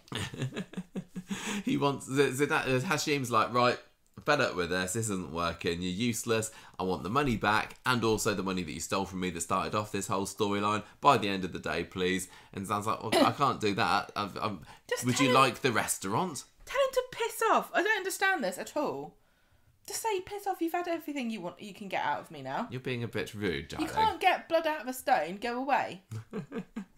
I just don't understand it. It's like we're both now implicated in a crime. You're not getting anything else out of me. I don't understand why he's like, the only logical thing is you can have the restaurant now. And then he says, well, all right, then I'll burn it down. Yeah. Well, no, he says, Hashim tells Zeedan, yeah, you should. I don't want a restaurant. You burn it down, get the insurance money, give it to me, even Stevens. So Zeedan goes and tells Alia this plan. He says, well, of course I'm not going to do it. I'm going to have to think of something else then. So he then goes back to Hashim and says, no, mate, I don't think I'm going to do that, actually. Thanks for the idea, though. And Hashim says, well, I thought you'd say that, which is why I've asked my evil sons to go and burn down number 6 instead with your gran in. Because I looked, and apparently it's a yearly annual tradition. Yes, the first week of December every year, we all burn gather, down Yasmin's house.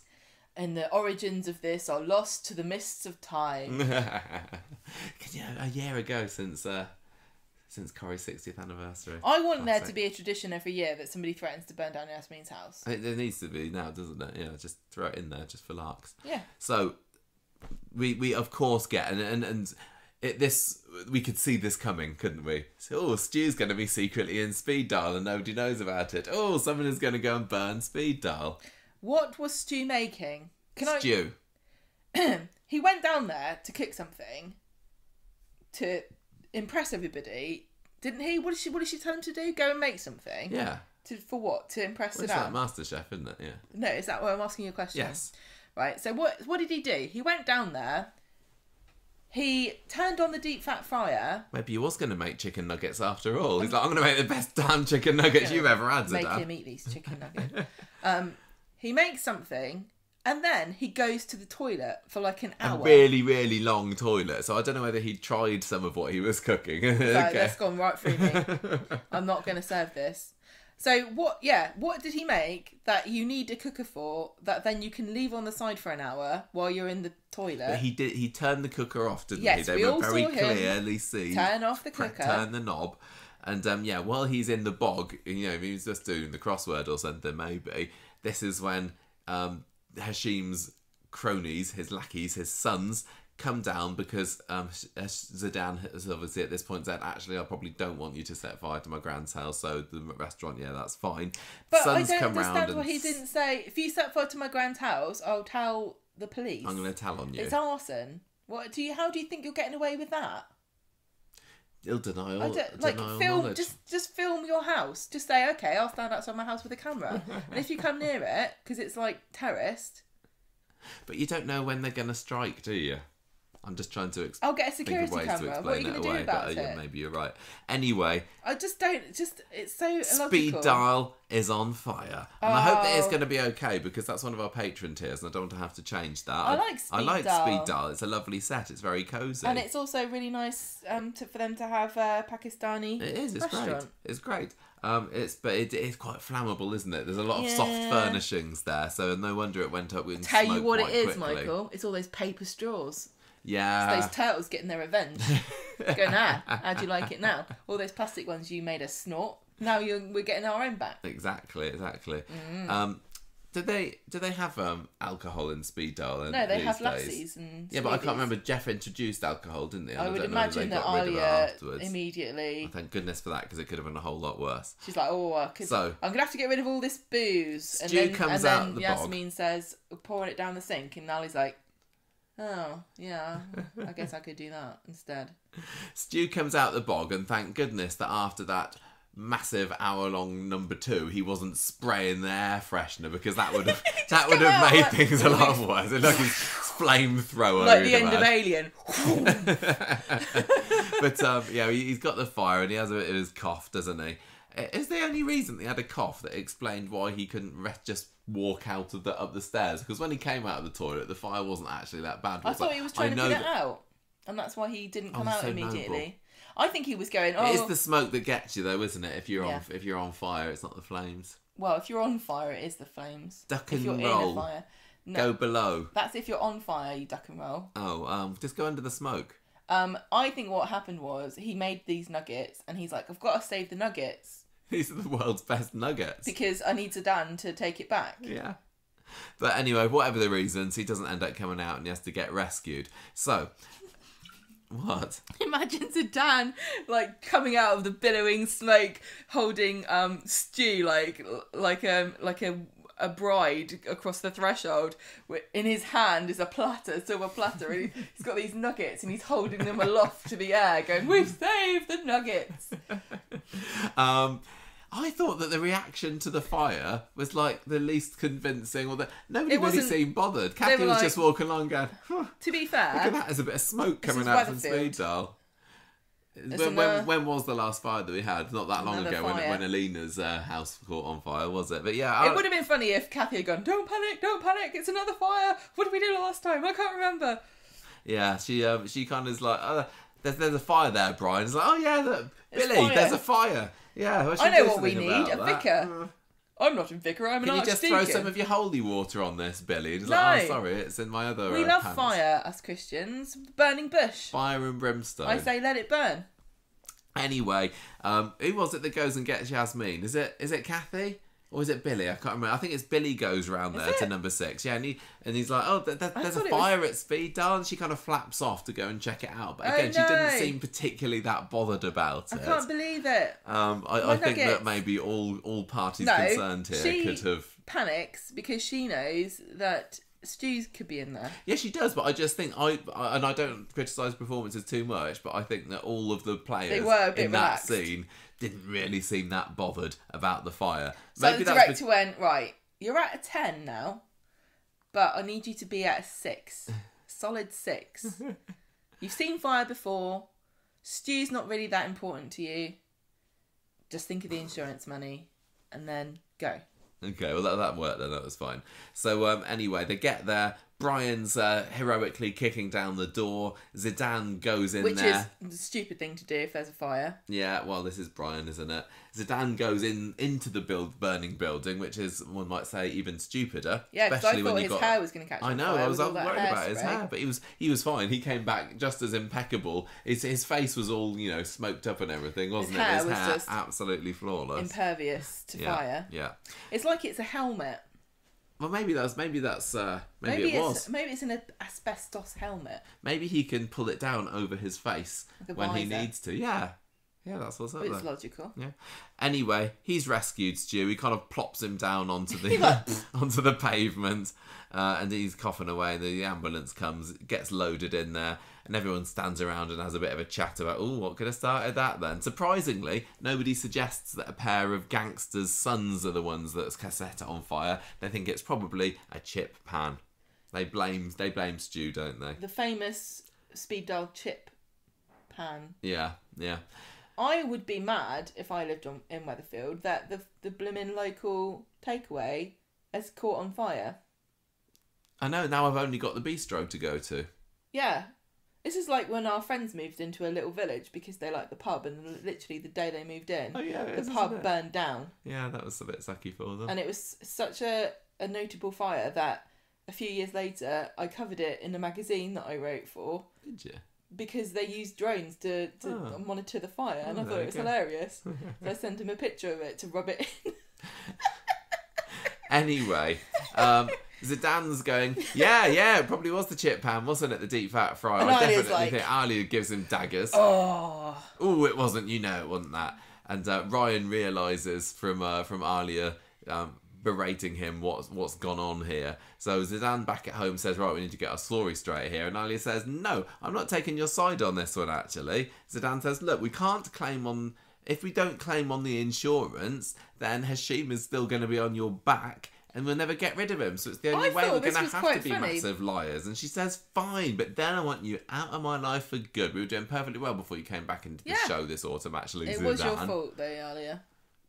Oh, what's that? 50 grand? I'll transfer it to your account. She started it. I know. I hope she's feeling a little bit of guilt here. I like the way that Zeedan is convinced Alia that this is her problem. She's like going, I'm going to tell everybody what happened, blah, blah, blah, blah, blah. She just kept her nose out. Well, he says to her, if you do that, Hashim will make you launder more money. And I'm thinking, I'm not involved in this.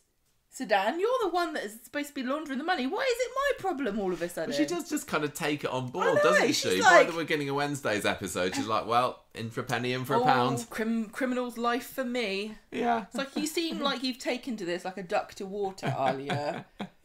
You're protesting too much here. Yeah, I know. But anyway... It's like she was really excited and just like, yep. And then was over it by the next day. So they all go off to hospital where Yasmin stares at Stu through the window. He's probably going to be fine. And then Zeedan says, look, the police reckon it was the deep fat fry, so let's go along with that. And Ali's like, ooh, it was you.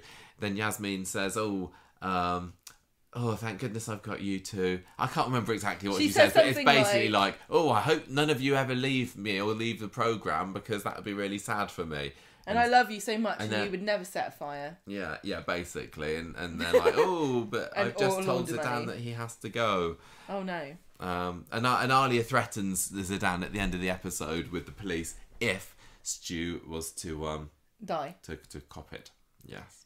So, you said that...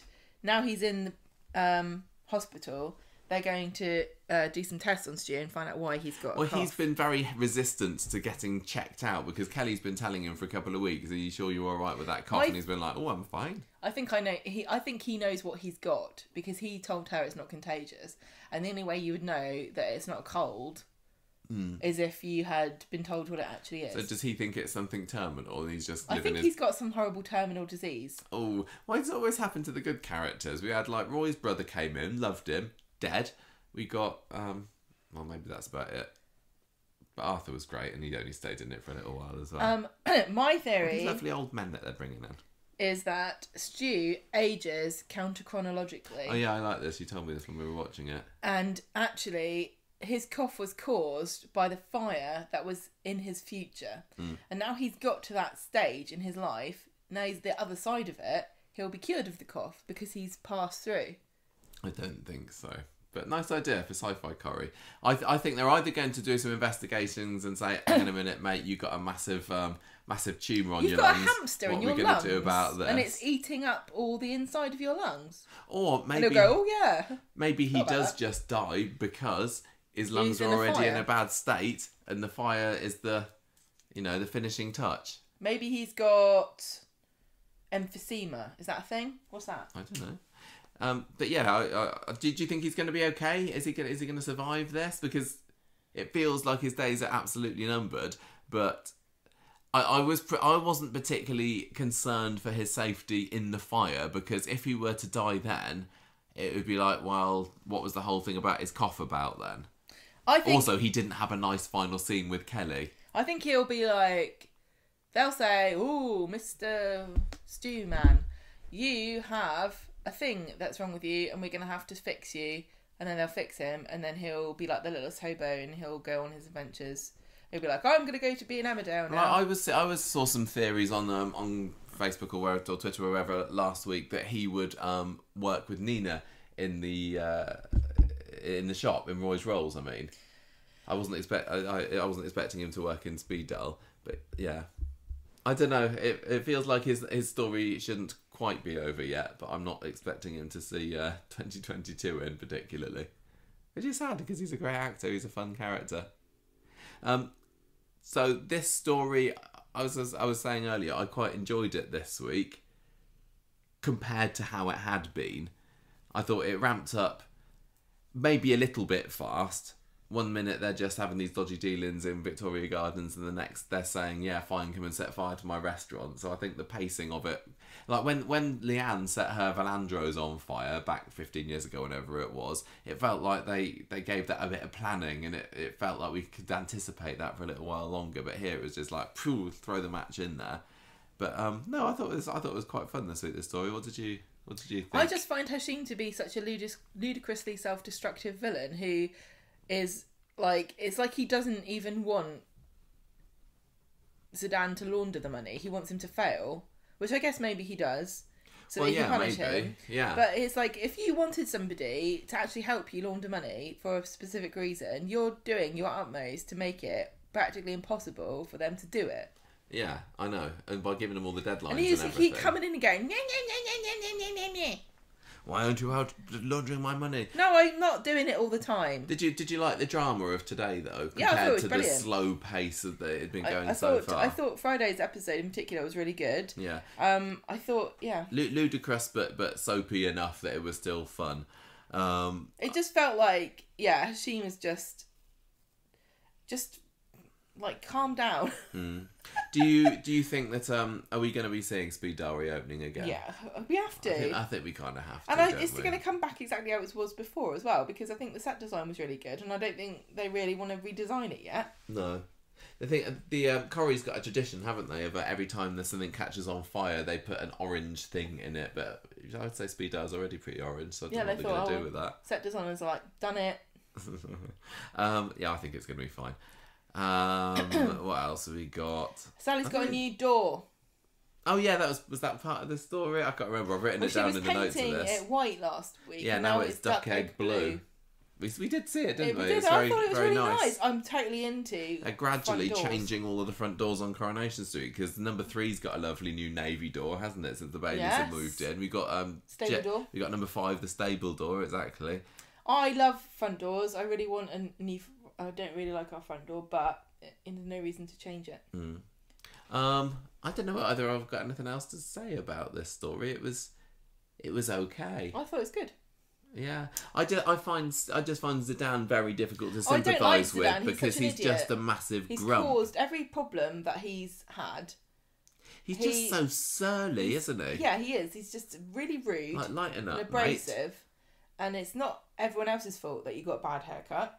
No, I don't know how long Kazim's going to be staying in the programme, but I think it's important. Maybe he does just need to disappear off after the story's I think it's good to have a Muslim character on the street who is devout, because and a male Muslim character, because I know Imran has a Muslim background, but he doesn't seem to practice. And I know that Alia and Yasmin, isn't it? Alia seems more religious because she doesn't drink, and she was dressing out about sex before marriage and everything. Yasmin doesn't really seem to observe a lot of the rules anymore. And so we don't really have a male Muslim character. But his faith hasn't been brought up once. No, not since he's come back. I would have assumed... Zeedan. Is there something in the Quran about, like, money laundering and... does it just, like, very, very clear on not allowing your grand's house to be burned down, but anything else is like, well, probably case-by-case basis, really. We're a bit free and loose about that. It's a shame, because I think by the time Zeedan left back, a couple of years ago, I quite liked him, and I did feel sympathy for him over everything that had happened with Rana. But now I'm just like, I don't care. I'm over him a little bit. He needs to lighten up. He's so grumpy. Yeah, he really, really is.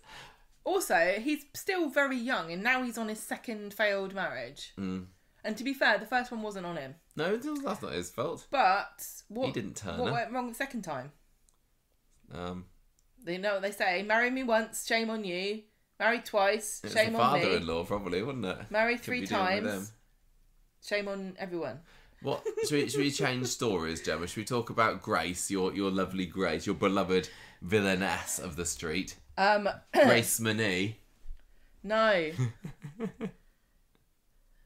I'm trying to think of a joke to do with Will and Grace. Sorry, I can't think of one. Monday, Grace catches Bernie in the street and says, "Oh, I got this new sofa that you wanted. Do you want? I want to get rid of it." And Bernie's like, "Yeah, but what if Aggie sees?" And Grace says, "Look, I'll just keep. Don't worry about it." I'm sure she won't see it, because people never walk in on each other coincidentally at just exactly the right moment around here. Nobody goes out their house these days because of the Omicron. Michael mentions Aggie to Bernie in the cafe later, and Bernie says, "I don't like the way that Bernie treats Grace. She talks to her like she's a dog." Because definitely it feels to me as though Bernie has latched onto Grace a little bit. Like, yeah, we're both mums who people look down on. everyone thinks they're better than us because we're unconventional. And I can imagine that Bernie had a really annoying mother-in-law. Oh, yeah. From the way that she immediately takes Grace's side in this. So Aggie sees this sofa. Clint, who is Bernie's friend who's sweet on her, who also has a cider wine and cider stall, also got a van, and he helps her to bring the sofa in, and she's like, quickly get it in, and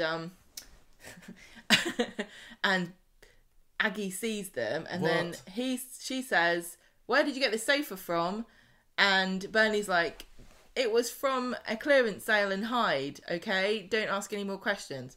But on Wednesday, Aggie's still not very suspicious about this, because apparently this sofa was a one of a kind shop sample, which is illogical, because if it is a shop sample, that means that nobody ordered it. I know. So, okay. Grace has very unique tastes. So does Bernie, but I believe that for absolutely sure. Michael comes down and says, oi, what did you say about... Bernie said that you're horrible to Grace. And Ed's like, let's not talk about this. Sorry. Trying to smooth things over. Then Aggie goes, she's got a bee in her bonnet. She goes to see Clint on the market, and she's like, right, where did you get that sofa from? I don't believe you that you got it from Hyde. And Bernie's standing behind going, no. And then Aggie's got this... She was doing her charades, wasn't she? Aggie's got the mulled cider ladle, and she's like, tell me or I'll pour this everywhere. And he's like, all right, I got it from... You said that you wanted to aggressively sip from the ladle and then put it back inside. Yeah, and then storm off, but she didn't. He tells her, and she knows immediately that it's from Grace. So she goes and finds her in the cafe and says, listen here, lady, get your act together or there's going to be no more free babysitting. And then Grace is like, fine, I don't even care anyway, I don't even care. Then Bernie comes and says, sorry about that, Grace, would you like a drink? So Grace says, yeah, great. Aggie goes home and moans to Ed about what's happened, and he's like, oh no! And they talk about that, it's terrible. And then Grace and Aggie go to the market later, and Grace is like, yeah, I found somebody to babysit, don't worry about it. But actually, what she's done is left her at home with a camera so she can look at her, but she's not realised the camera stopped working. It's basically a photo. It was, wasn't it? There wasn't even a twitch from Glory. She might be dead. They didn't even have like a little flashing red circle in the corner to say, look, this is a video, like they had for Max today. Yeah, so she's basically, she's found the cheat code for parenting, which is use cameras and leave them at home by themselves. Sounds pretty. We do it for the cat. Seems quite sensible. We don't even have a camera for the cat. No. Let her jump out the window when she pleases. You can get your baby to do that if it wants to go outside, can't you? Want to go out for walkies, baby? That's why we're not parents. Aggie's come down a bit later and she says, right, okay, I'm going to go and smooth things over with Grace. Because Ed's like, you can't tell her that we're never going to see Glory again. She's like, oh yeah, I guess when I said free babysitting, I meant visiting with my grandchild. Oops. So she goes back and she finds Grace and Bernie having a laugh. And Grace says, Glory's at a friend's house. And Bernie's like, you said something different a minute ago. She's very suspicious. And then Aggie kind of awkwardly apologises to Grace and says, look, what you do in your own time and with your own money is nothing to do with me. I'm very sorry. We're happy to look after Glory whenever you fancy. And then she leaves because Grace is very ungracious, isn't she? She's like, yeah, whatever. Do you know what you call somebody who looks after Glory? A Glory supporter. Do you mean Glory Hunter? No, Glory supporter is a thing. We used to call them Glory Hunters at school. We called them Glory supporters. Oh, that's what they were called in the Midlands. Oh, really? That's funny. Yeah. You used to be like, yeah, you're just a Glory Hunter. Oh, no. What do you call them, listeners? Yeah, tell us. This is somebody... The people who support Weatherfield County just because they're top of the league. This is somebody who supports a football team because they're top of the leagues and they don't have any other connection to them. Glory supporter. Glory Hunter. As well.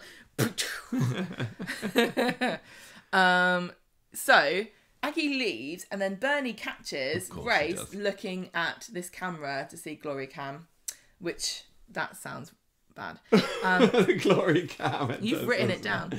Bernie is appalled. What's that poking out of the glory hole? Is it just a glory cam? No. Bernie's appalled at Grace's neglectful parenting and says, go back immediately. Go back now. You can't do this. Even I, who thinks that crystals is the same as cough syrup, thinks this is bad. So Grace huffs off after telling Bernie, please don't tell Aggie about this. I like that. She goes up in a huff and then she turns around and she's like, don't tell anybody. So, doesn't work though, because on Friday, Bernie tells Gemma. Gemma's aghast about this because she can't believe that somebody else is getting out of it when she has to do all this hard work to be a parent. She's like, no, you got to do hard graft. You can't just use your cheat code. I'm not having it. I'm going to tell... You should tell Aggie. And Bernie says, I can't. No, I don't want to be a grass. But Gemma convinces her. So Bernie goes around to see Aggie and then she tells her what's happened. So Aggie goes and confronts Grace. Oh, getting a bit fed up of this now. Aggie goes and confronts Grace and says, I know what. Job. Who was looking after Glory last night or not. And then... Not. Grace is at the bistro. Take over? Aggie and Grace go to the bistro together, and she says, look, are you struggling? Do you need help? Have you got postnatal depression? And can you move whatever that is off of that's making noises? It's my watch. My watch is just buzzing. Can you please stop it? They can't, yeah.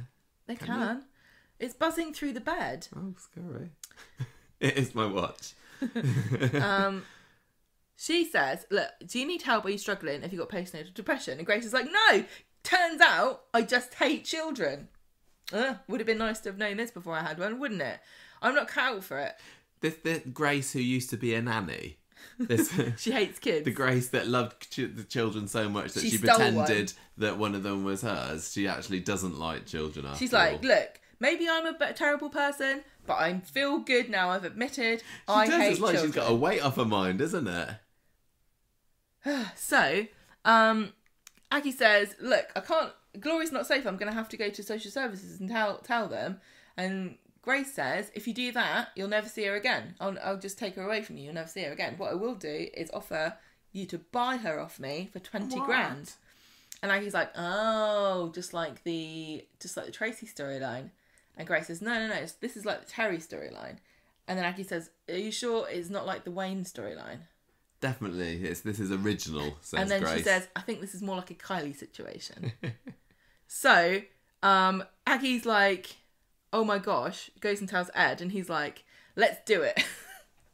That's basically it. I think there might have been two scenes with and then them, they say, how shall we do it? And then he's like, I'll get an advance on my wages for my next job, and then we'll do a thing and return interest and use the credit card and buy the jam.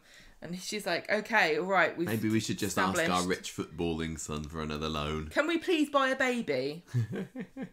Basically, there's also a scene where Michael's like, I love being a dad, la la la la, or something. And they're like, oh, it would break his heart. Yeah. If Grace dies in a horrible accident. Yeah. This seemed to come out of nowhere a little bit. I know that Grace is supposed to be a bit of a wrong one and trying to get money for this, that. But... in the last month, she's gone from just... like thorn in Aggie's side, to like warring I'm a villain now. Stepmom and mother-in-law and daughter-in-law. Like we hate. I'm a each bit other. sad because it feels like this is the beginning of a like child-hating supervillain. It feels like this is an exit story for Grace. It does, doesn't it? I've kind of grown to like Grace. She's never really, I wouldn't put her on my top 10 or anything, and she certainly feels like very much a bit part on Coronation Street. But I've really enjoyed her and Aggie. I really like that dynamic. I think it's funny. There's a lot of potential for humour there. Yeah, and I think that Grace could have a bit of potential as well, but they've never really used it, have they? I didn't really enjoy her pairing up with Bernie this week, because I'm not a massive Bernie fan. But the idea that they're turning her into a crazy child hater is a bit disappointing, really, because surely it can only end in...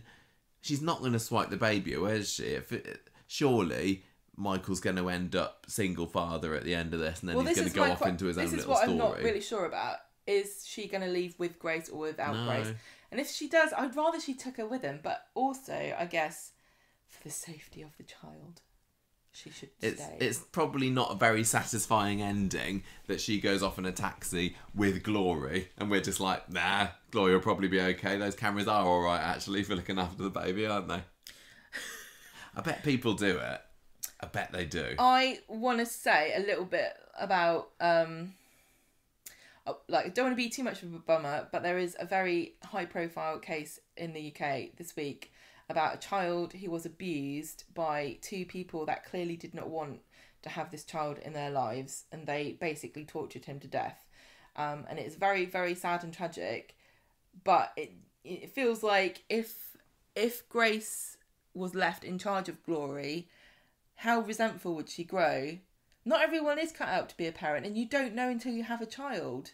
No. It's not as easy. Like, people say it's hard, and it's even harder than they say it is to have a baby and be responsible and look after them all the time. She isn't cut out for it, and there's no way to know until you have the baby. And if you don't have a bond with the baby, I mean, it must be torturous to be tied to this helpless being who is totally in your thrall.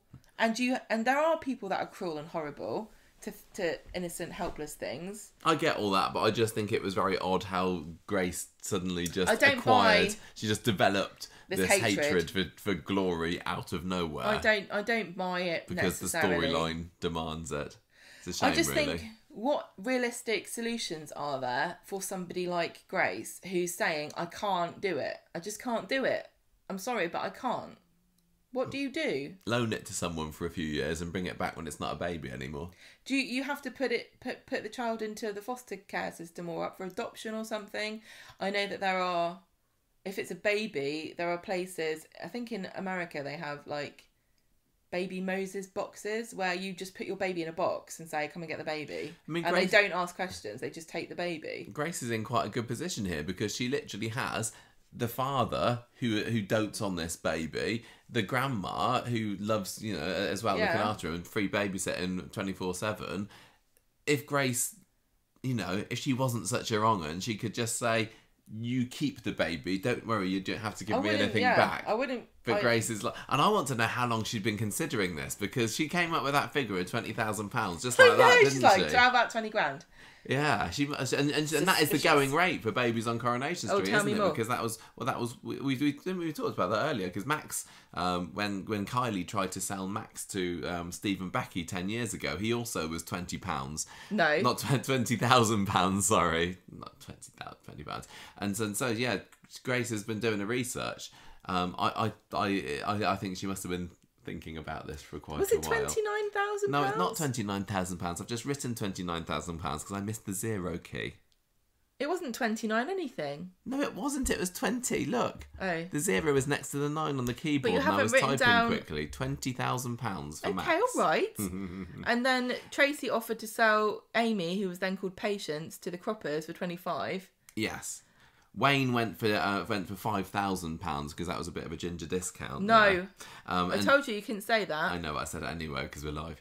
And Tommy was the first baby selling on Coronation Street, I think, wasn't he? Tommy Duckworth. It's not as funny as you think it is. He was £2,000 per year at the beginning, wasn't he? And then the Horsons decided we want to just buy this kid outright. He's awesome, and certainly would not ever rap about anything like that. And then they decided to pay £10,000 for him in 1996. See, when you said Max was £29,000, you wrote child inflation. I thought you'd actually gone through the dates and the figures to work out what they were worth in today's money. That's the sort of thing that you would do, isn't it? That's why I was impressed. I was like, wow, no. He's done his homework. So actually, I think Grace has undercut herself a bit here, because if Max was going for 20 grand, how long ago? Yeah, see? No, that's not right. But I suppose Max, then, he was a bit older and he was like properly cute back then, so you knew what you were getting with Max. Glory, she could turn into a boring child character. Yeah. She could turn into like a Liam Connor or a Joseph Brown. Yeah. But yeah, it could be a Ruby. He could be lucky that you don't know. She could take after Michael and be really great and lovely, or she could take after Grace and be a wet fart in a bag. Yeah, so maybe £20,000 about right. Will they do it, Gemma? I think they should. Are they going to come up with this cash from somewhere? They're going to give that money tree a shake. They're not very good at haggling with Grace. They just, whenever she says something, they just agree to it and then complain about it behind her back. They should just say no, or take her for free. Well, because I reckon she'd do it. Can't they just say, you go off, you're not going to live in this house anymore, No, surely, you're not living are for you? this house. We will have the house. We will get money for the house, and that's the that's what money I was that we will thinking. use to pay you. No, you're not getting any money. Go away. That's what I'd say. I'll take the baby off your hands for free. I'm not paying 20 That grand. is a real good haggle. Yeah, I would just say I'm not paying 20 grand. You want to think about this. The next time you're changing a nappy, think about it. I'd take that from you for free. Yeah, how desperately does Grace want to get rid of this kid? You either want the kid or you don't. You decide. You're not getting any money for it. Mm. I'm very good at haggling about babies because here's the secret.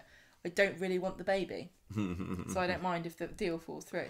Do you think that Grace... I wonder whether Glory is going to get into some kind of danger which will precipitate whatever decision the Baileys are going to make. Again, when I'd heard that there's going to be some sort of fire this week in Coronation Street, I thought, is Glory going to be in a fire after Wednesday's episode? I thought it could have gone down that. But no. See, I don't want to feel like anyone thinks I feel sympathy for Grace here because, it's what, how could I ever say such a thing and be attacked on social media for sympathising with a child abuser? But this is one of my fears. Like, if I was to have a child, I don't think I'd cope and I wouldn't know how to resolve that issue. What do you do? There's no help for people. Unless you've got a family. Well, just go to itv.com/corrie/advice or whatever it is, and you'll find help for any number of issues, be it postnatal depression, I've got be that it as well. money laundering, or... How to money launder. This is great, actually. I don't need to sell this kid anymore. I'm just going to become a you money got a cross on launderer. your teacher, it tells you what to do. How to write a sonnet. Yeah. Oh, this is great. So... I just feel... I think that because of how fragmented people are from their families and friends, how difficult modern life is, how much everybody works, how workplaces don't really... I mean, a lot of places give a lot of help to parents. Like, we've both experienced at work having other people, like, kind of inconvenience you because of their child care problems or their child is sick or something. I know you're not supposed to say that, but let's be realistic. It can be a pain in the bum if you're expected to cover for somebody. But even with all that help and support that's built into the laws and stuff, and I don't begrudge it, I'm just going to point it out, but it still is, extra work at the end of the day for something that doesn't benefit me at all. At the end of the day, even that's not enough, is it, really? No. And people don't value the process of child rearing, and they don't value the contribution that gives to society. And it's kind of like, well, satisfaction and the love of your child, and you look in their eyes and it's all worth it and all this stuff. But it's a lot of personal sacrifice, time, money and effort. And if you're not really that into it, it would have been nice for her to have worked this out before that she had a baby. She has had lots of chance, hasn't she? Like we said, I don't want to let her off the hook here, but that in my heart, it's making me feel panicky to imagine how I would feel. I said this to you before. What? Maybe Glory is just a rubbish child. Maybe she's boring. Yeah. She cries all the time. Yeah. I've said this to you before about being in a situation where I feel trapped, and it can be any situation at all, but if I start to feel like I'm in a situation where I can't get out of it, even if it's not that bad, I panic and get really stressed out. So I think if I had a kid and I was like, oh, I'm on the fence, I think I'd go mad. Yeah. I think it's one of those things that people don't like to talk about, and they don't admit it. You never know until you actually have a kid. I've read a few articles from people saying I would never let anyone know this, like anonymous. Like I can't let anybody know that I feel this way. But maybe it would be helpful if people were more honest. But then also, if you're a kid, and you're like, oh, did you see your mummy's article in The Guardian about how she wishes you were dead? Yeah, because it's like when David and Sophie found Ivy's diary in the attic, isn't it? I mean, looking through the attic and I found something in Aya magazine saying, I hate my child, what do I do? It's difficult. I think people need to be more realistic. And I said this before also about pregnancy and about how we don't tell women what happens to your body, and it's a horrible surprise, and perhaps a lot of them wouldn't choose to go through it necessarily, or maybe they would, but at least they'd know at the end of the day what needs to have happened. And I'm going to suggest this to Boris Johnson tomorrow. I'm going to do it, or maybe I'll do it later today. everybody should do that thing in that book where they have a flower baby. Oh, yeah. You have to carry the bag of flour around, and if at the end of the day you've left it somewhere with a camera while you're drinking cider, you don't pass the test. And we got our children at school to do that last year with an Did egg. you? Yeah. An egg? Egg babies we had. Did any of them boil them? No, there were quite a few breakages, but some of them kept them for many months. Quite interesting. Speaking of babies and being a bit of an inconvenience, Alid, had his cock up this week, didn't he? Oh, yeah. I thought that had already happened. Somebody asked on the Facebook group a few weeks ago what's gone on with Alid and his cochlear implant, and I said that Frieda had snuck in the middle of the night and dug it out of his skull with her bare hands, but she didn't even have the chance. And just imagine that'd suck, wouldn't it? For Frieda thought he'd also had his operation, gone in there, tried to scrape it out, and just found brain. Oh no. Yeah, but anyway, that's weird that's just been tucked into this story. Yeah. He's okay now, everybody. Well, anyway, that was Grace and Glory's story, but everything I just said about Grace and how I feel about her character and stuff, I hope everybody realises that the other side of the coin, I think, goes without saying, that we haven't really spoken. Like, obviously, leaving your kid at home in a cot with a camera and be like, well, nothing else has ever happened that's bad. That's obviously bad, and she's obviously a terrible mother. Yeah, and she's obviously supposed to be like comedically evil. I just think why would you do that? Because I don't think there's no point having a camera really, because you're I know. looking for something to go wrong, and if it gone. does, it's like, oh, what can I do about that? Nothing. So you might as well just not bother looking. You might as well just leave it unattended. I genuinely think that most women who maybe feel in Grace's position of I can't cope with this, I don't think I should have ever been a mother. I don't think they'd be as flippant about it, and I don't think that they would be so unbothered by the fact that they don't, like, they would be terrified and they'd be trying to find a solution, and they'd be beating themselves up and going through depression and anxiety and worrying. That's the other thing. I think she has got postnatal depression, because part of it is things like worrying you're going to hurt the baby. Like there's postpartum psychosis where you start to get very strange and dark, violent thoughts towards your child. And I don't think she's got that, but it just really feels like a bit of... she's just a very cookie cutter, like cartoonish villain who is a plot device to get rid of the character of Grace and have Glory be in the custody of the babies. Yeah, and this is just a shortcut to get to that situation. Let's make Grace an evil... baby-hating woman. She's like the opposite of Curtis, isn't she? She says, there's nothing wrong with me. Nothing wrong with me. I'm not mad. I just hate children. There's nothing wrong with me. Right. Right, I'm going to move on. I think I'm always contrary. I'm always a contrarian, and it probably gets me into trouble with some people. No, that's what makes I take the opposite side of things and try to sympathise with the villains in the show, which is really weird. I don't know why. What's that say about your psyche? I don't know. Right, so school days, we're calling it that, I've decided. So Daisy has spent the night with Daniel. On Monday, she's like, are we still sneaking around and not letting anybody know we're together? Looks like it, because Paul comes up the stairs. He managed to find the flat for the first time in 3 months, and he's like, "What's that perfume I can smell? Ah, you got a bird in here, haven't you? And is it Daisy?" And Daniel's like, "No." And then he launches into a rant about how shallow and superficial and vacuous Daisy is, just to try and cover the fact that yes, she is hiding in the kitchen. And Daisy looks like she's pretty miffed when she hears this, because she hears some truth in it. The amount of times this story has been used to have Daniel or Daisy stand to one side and slag the other one off within their hearing. Has that happened lots before? Yeah, it happened at the bar as well. Oh, okay. It's getting a bit wearing now. Because they're both just saying the same things. Like, you're shallow and vacuous, or you're a pompous dick. Yeah, we know. Well, later on, Daisy is not letting this drop. She's convinced that Daniel thinks she's thick. So he's like, yeah, but that's why I like you. You are, aren't you? You are a bit. I'm intelligent. I can see these things. Well, there's a difference, though, between being intelligent and being knowledgeable.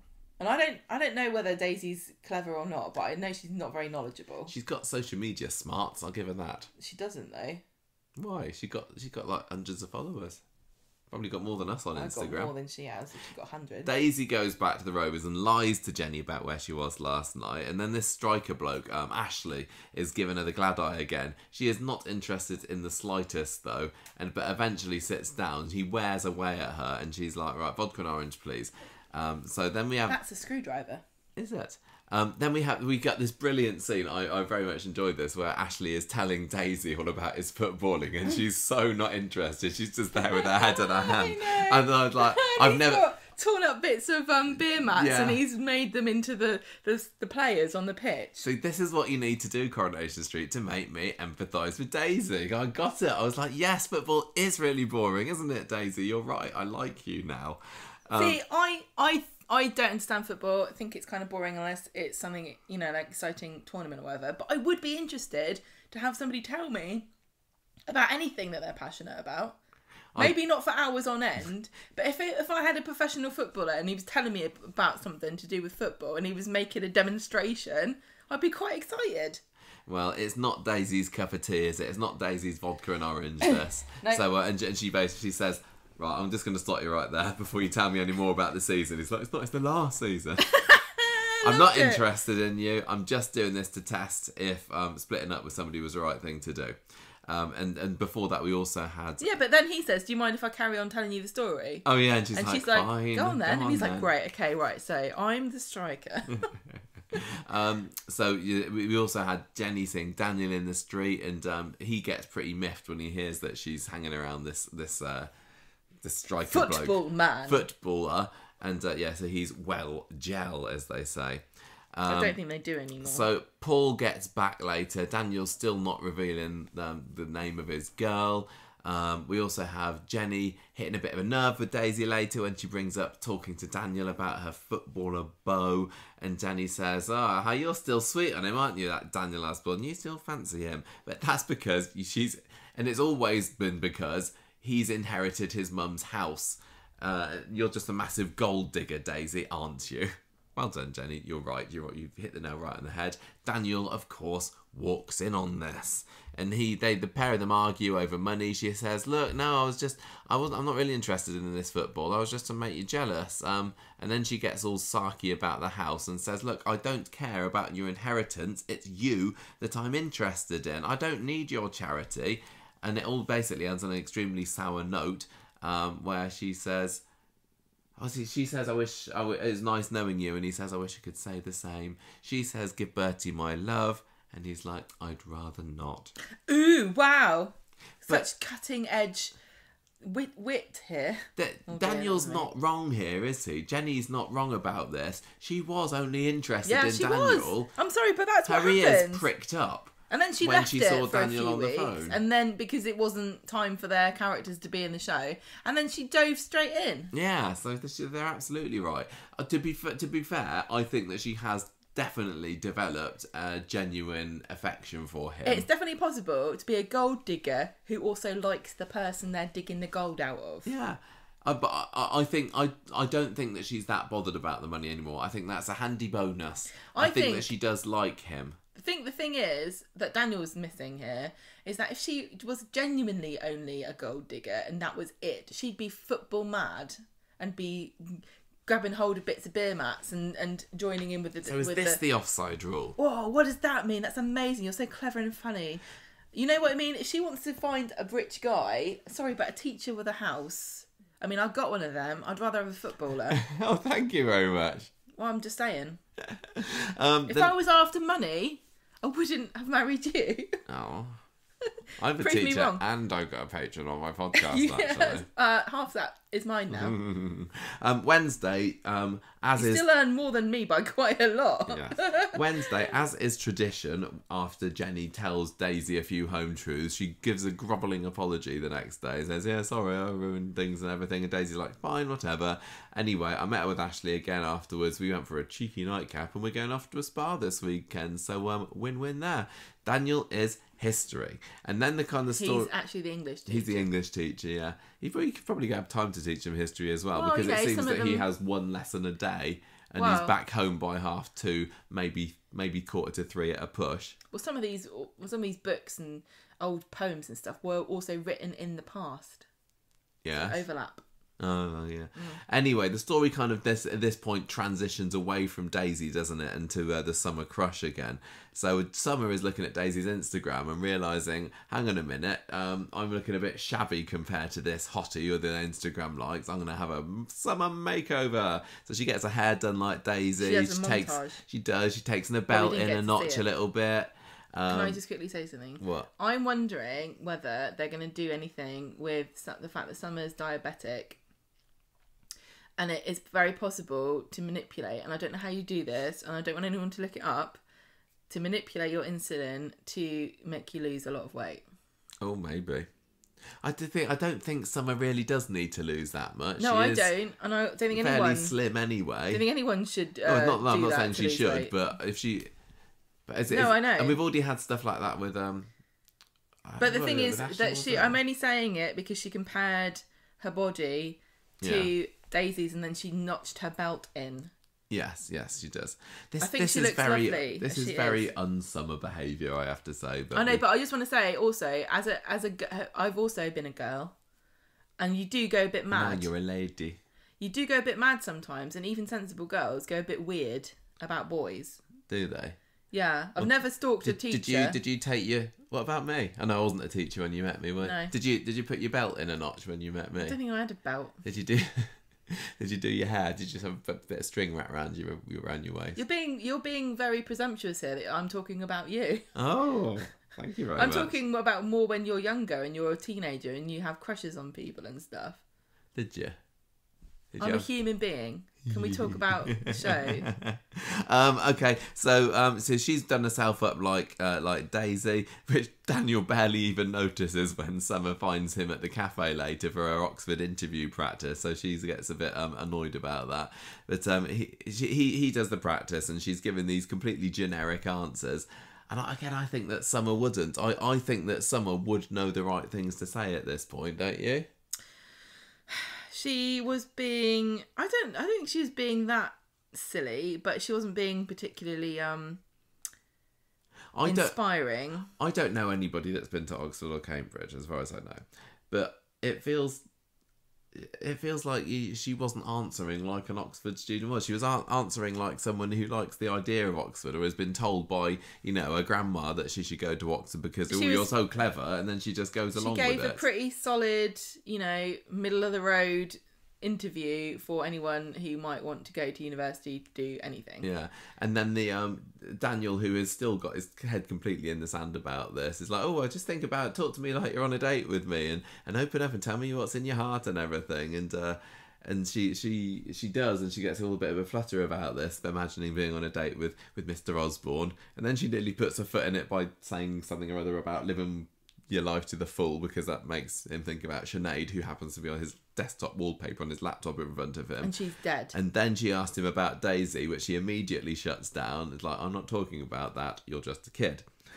What? He doesn't keep that up, does he, for very long? No, he doesn't. He's terrible. He needs to think about what is and isn't appropriate. He needs to go into the headmaster's office and be told, or her mistress, and be told what is acceptable to talk to children about, or he needs to get a job in an all-boys grammar school or something. Yeah, he is a new teacher, isn't he? He may act like he knows exactly what he's doing, but well, also sometimes you just gotta learn. You can't give kids lift home in the car. You just can't do it. No, you just can't. It's not a very good idea. I remember when I was at school, whenever there was a new young teacher, all the girls or boys, whatever, would fancy them. Would they? The young ones, yeah. Yeah, no, we had that as well. I think it's kind of normal. And the other thing I remember too is because I used to do cross country when I was in middle school.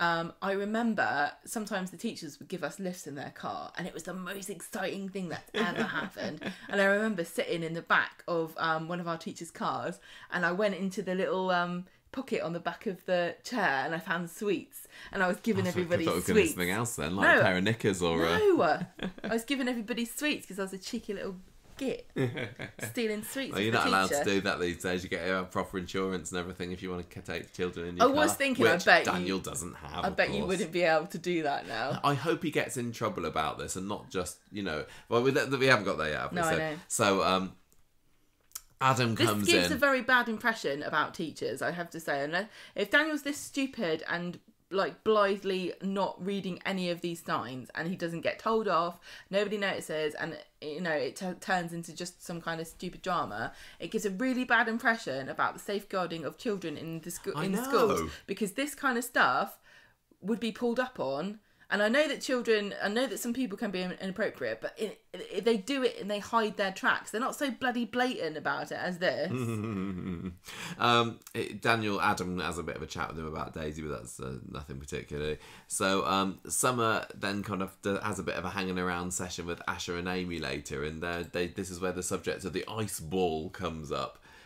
This felt very American to me. There is a little bit to it. But then I remember being in university and hearing about children doing graduations and stuff. I was like, what are you talking about? They have proms and everything we these had days, proms, kids. But I don't think we... I didn't go I went to an obviously. all-girls school, and there was an all-boys school that was like the partner school of our school. And then we had a dance, and I didn't go to it because I was like, I don't even know it. Why would I care about this? I think I was literally one of only about 2 or 3 people in my whole year group that didn't go to the end. Why would I go to a dance? Yeah, dance at the end when I left specifically school. to dance with boys who I've never met in my life. It sounds stupid, but we had to have dancing lessons and everything. And did you? Is it like Harry Potter? I remember thinking, why are we learning to dance? The boys aren't going to know how to dance. That's really funny. What dances did you learn? Like ballroom dancing. It's like a boy's going to do... Could you show me later? I tried to show you. Did you? When we were getting married, I tried to show you how to dance. You wouldn't listen to me. Oh, yeah. That was embarrassing. Yeah, that's a good story. So they just assumed that everyone would go. That is kind of... Well, I was like, I don't want to go to a stupid dance. I don't want to go to a dance. Anyway, so they're planning this ice ball, and Summer's going to go, but then when they start talking about Daniel, she hangs around a little bit longer. So then we have Daniel in the pub later, you know, doing his marking. 1:30 in the afternoon, probably, is finished for the day. He's like, well, I better not have a third beer. If you look at Wednesday's episode, I don't think he goes to school. I think he just forgets to go in on Wednesday, doesn't he? And then the head teacher all the day in the pub. Phones him up and says, I don't want to stress you out, Daniel, but you have to come in every day during the week. 5 days a week, please, Mr. Osborne. But don't worry about it too much. They're not learning anything. No, in Weatherfield, it's like you only have to come in 3 days a week. Because that's all we have here. Yeah, we don't. You need to be consistent. We're doing a pilot scheme. We don't have weekends, but you do have to come in 3 days a week. Sorry, that's what you signed up for. It's on your contract. It's like a twisted version of Narnia where it's always winter, never Christmas. Yeah. It's like it's always you don't have to work a full week, but there's no weekends. So yeah, they go to the pub later. Ashley comes in again. Daniel's very sarky with Daisy and says, then he warns Ashley that Daisy's tighter than a duck's backside. What does that mean? She didn't like she won't flashing buy the things. cash, yeah. You wouldn't need to if you're going out with a pro footballer, would you? You well, kind I'm of not expect paying. that he would be a gentleman with her. If I'm the totty and he's the footballer, I'm not buying drinks. No, he can buy me my vodka and oranges. I'll Thank you very listen to much. his boring stories about the offside rule and he can get me drunk. The episode ends with Jenny kind of saying to Daisy, are you sure? Something or other, are you sure you want to go out with him and not Daniel? But that doesn't really go anywhere because it's back to Summer again. They do on make Friday. a big deal, and I don't remember if they specifically said what kind of which restaurant it was, if they name dropped anywhere, but they said, we're going to go to this special Instagram restaurant, and they've got an Instagram table where everybody goes. And I just thought of when we went to that restaurant up on the roof in Manchester, 100 Stories. Yeah. And that was definitely an Instagram restaurant. It was full of like plastic people. Yeah. And also confused like families going, we come to the right place. It was a really nice restaurant though. It was lovely. The food was amazing. Yeah. And I think I said about it at the time, they had that intimidating sommelier who kept trying to sell me expensive wine, and I was like, okay, I don't know. But the Ivy is the other place, obviously, the big place to be but seen. you can't look over the old Coronation Street set from the Ivy, can you? No, you can't from the other place. But when we went to the Ivy, I remember somebody saying that there were paparazzi outside. Yes. So if she went, she would definitely get papped on the way in, and that would be fantastic for her Instagram profile. It absolutely would. Yeah. So Friday then, Max is in school. Daniel's decided to show up today, but he said, let's get all of my kids together in one lesson, even though they're completely different year groups. So we've got Max and Summer. Can I just say what was happening? What was going They were on? planning the ice ball because he's in charge of being the teacher of the ice ball, and they're on the party planning committee. And it reminds me of The Office with Angela and Phyllis. I think which one do you think Amy is? Anyway, and Max is there because he's making a documentary about the ice ball because Summer told him to. And the story still bubbling underneath everything is that Max hates Daniel, Max fancies Summer, and Summer fancies Daniel. So that's still going on. Yes, and Daniel gives Summer a little poetry lesson later, a little sensual poetry sesh by reading her some poems about... Mr. Husband, I just don't understand how poetry works. And he's like, well, let me tell you. Let me tell you, it's all about the rhythm and the There was rhyme a young woman from Venus.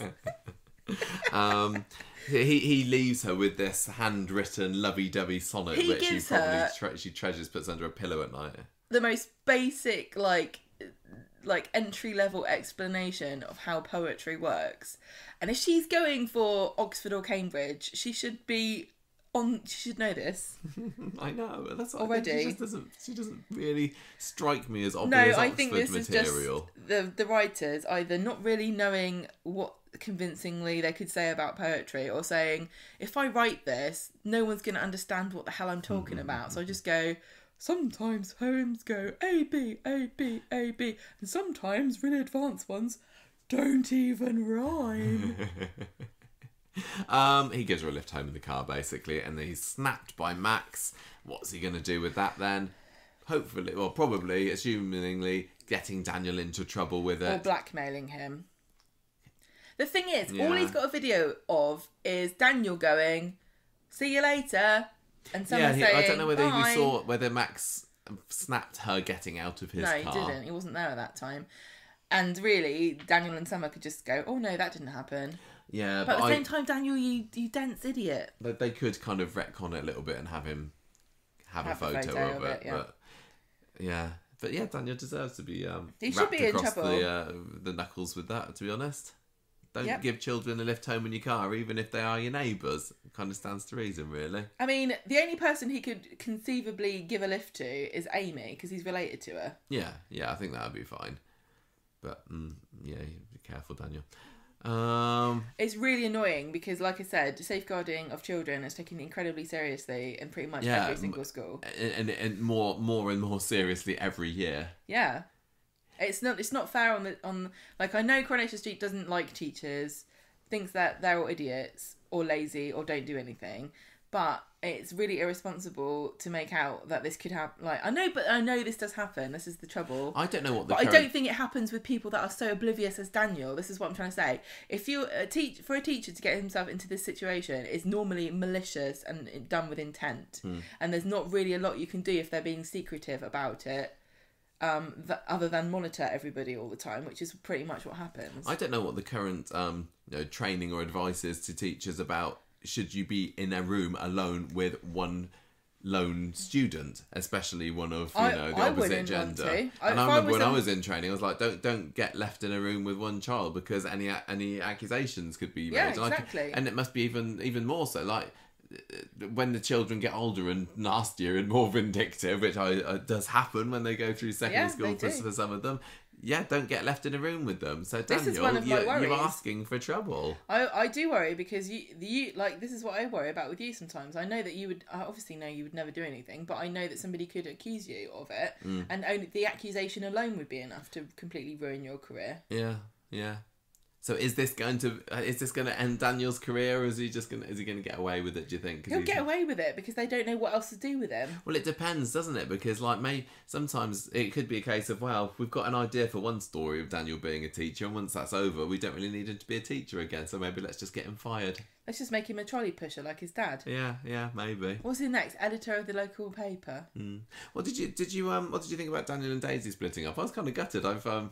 I've grown to appreciate them as a couple. I think that they've got potential, and that's a real turnaround from a couple of months ago, where it's like, why on earth did they put them together? I do genuinely feel some proper affection between them, so I was a bit sad when they split up. I don't think it's going to last. I think they will get back together again. She's not going to stay with Ashley, is she? What did you think? Do you care about them?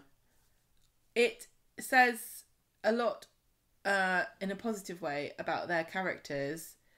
The character defects they have, the fact that they were able to overcome them to be with each other was positive for their personalities. Like, the fact that Daisy, who is vacuous and shallow, could kind of try to enrich her life with Daniel's more, intellectual pursuits, that was of benefit to her as a character, and it kind of gave her some growth.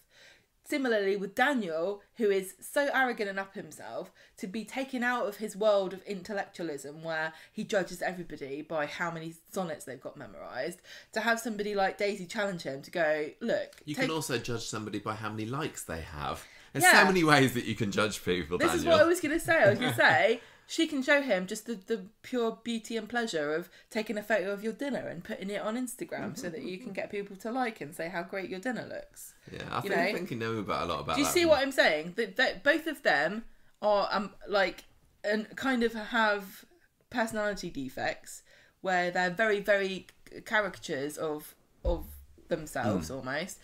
But the fact that they could coexist in a relationship together made them seem nicer people, and the fact that they couldn't do it kind of is of detriment to them. I'm not really explaining myself properly. Does that make sense? Yeah, no, it makes sense to me. I do think that Sinead would have also been the sort that would have put kooky weird stuff and pictures of candles on Instagram and stuff, so it's not like it's a foreign world to Daniel, I would have thought. But I don't know, I can imagine Sinead being like, I don't like social media, and then 6 months later she's like, oh look, I've started an Instagram account. How'd that happen? For my syrup. Right. I'm making a joke about how she started off sober and teetotal, and then she turned into a total lush. Yeah. Started off sober, ended up a soper. What about Mimi, Gemma? Tell us about this glorious new character. I've forgotten how I did her voice. On Friday, Fizz says to Phil, oh, your shower's out of action. You can move in for a little bit. Now, everybody who's surprised like Michael... I was like, hang on a minute. She already offered him that a few weeks ago. She offered him a drawer in her wardrobe for his stuff so that he could stay over. She didn't offer him to move in. So now he's moved in temporarily while his shower's being fixed. Now, we went without a shower for like 2 weeks, Phil. You're weak. Phil then says, I've invited my mum over...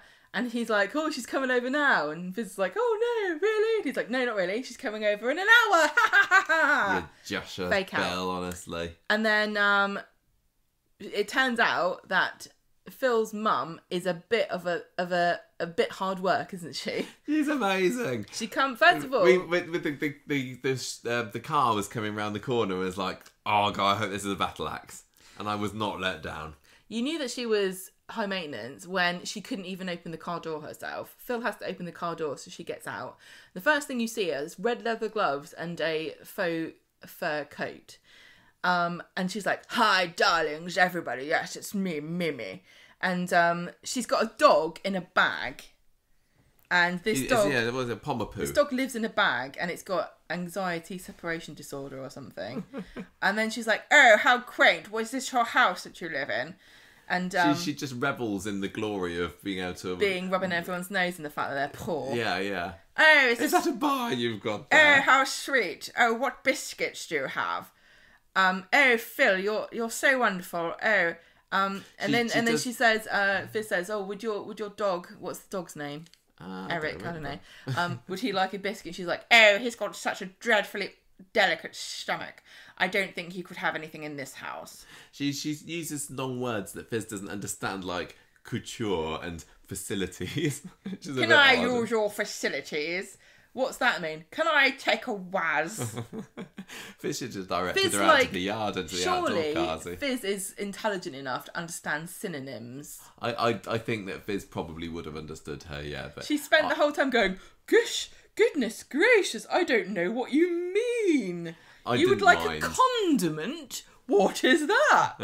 I didn't mind. I thought that for the what they were going for in that scene, I allowed Fizz to be a little bit thicker than normal, because generally, I think Fizz is written to have some kind of modicum of intelligence. Well, Mimi's like, oh, Phil, your birthday is coming up and I'm going to celebrate it with my friend Petra, and we're going to cook something amazing for you. And Fizz is like, oh dear, we're going to have it at the bistro. I've already bought my chicken nuggets. Oh, we was going to do sausage rolls. And she's like, oh, that sounds dreadful. She doesn't say that. The whole point of Mimi is that she's really passive aggressive the whole time. She doesn't come out right and say anything. She's like, oh, how sweet. You all live in this house together. And then Fizz keeps really nervous and she keeps putting her foot in it like, oh, are those your children? She's like, oh yeah, Ruby's my my stepdaughter and her mum went to prison and now she's dead. Really funny. Oh, how interesting. What a funny story. I'm not thinking that Mimi is a hateful character. I think she's just this is kind of funny and weird. Yeah, she's blissful about how condescending she's coming across. But I want Evelyn to have a scene with her so much. And Fizz said, she's away at the moment. I know, that's so is she off doing a jaunty holidays with James again in Europe? I don't know. But if we don't get a scene with Evelyn and Mimi by the end of this character's tenure, I'm going to be incredibly disappointed. And I don't expect her to be a long-term character, unfortunately. I mean, even Phil, I'm surprised that he's still in it. I know. But Mimi, stay. Phil, stay. I love both of those two characters. She's amazing. Phil, who is a gormless man who doesn't understand what is unfolding in front of his very eyes, suggests that Fizz and Mimi get together to help to celebrate his birthday. Yeah, cook something together. So here we go. Here's another office party planning committee. Only this time it is a bit more like Angela versus Phyllis. I think Angela is Mimi. I want this to be an A story next week. I don't think it will be. No, I don't think we can get that much mileage out of. I need Mimi every day in my life next week. So the sausage rolled, we're thinking venison and sage, right? Not pork, that's boring.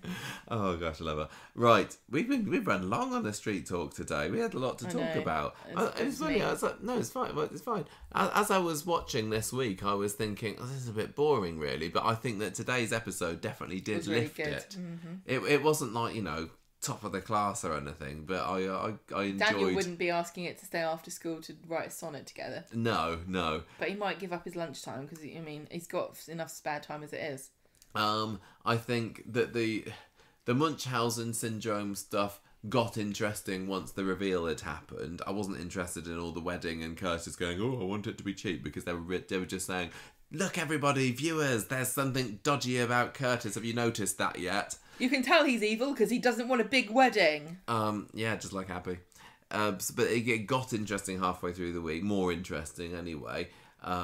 The Zeedan story, again, I wasn't feeling it until today. I thought that even though I thought that the way that the fire was done was a bit rubbish, there was a lot of smoke and it looked like somebody lit a match in front of the camera. Somebody had like a tray, an oven tray of like burning chicken nuggets that they were holding in front of the camera. It didn't feel like Stu was in any risk of getting burnt at that point, which is good for the health and safety, but you want there to be a proper fire, because it was the same with Alina, wasn't it, where they just had a bit of smoke under a door. What's the point of having a character who all this time has been wearing a beanie and then not set the beanie on fire? Exactly, like on what's it, off Home Alone, when he gets the blowtorch to the head. Exactly what I'm thinking.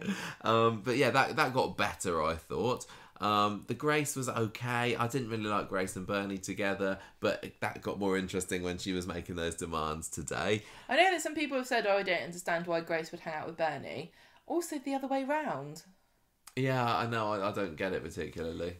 I think maybe Bernie was just Bernie's old enough to be her mum, but she was like she wanted to buddy up with her. Yeah. Bernie's just weird, but I don't think even that's an adequate explanation. So, I was going to go into the twos before this episode. Really? Yeah, it was just, that wasn't particularly grabbing me. I can tell how much you're enjoying Coronation Street by how diligent your note-taking is. Because when you're enjoying it, your notes are rubbish.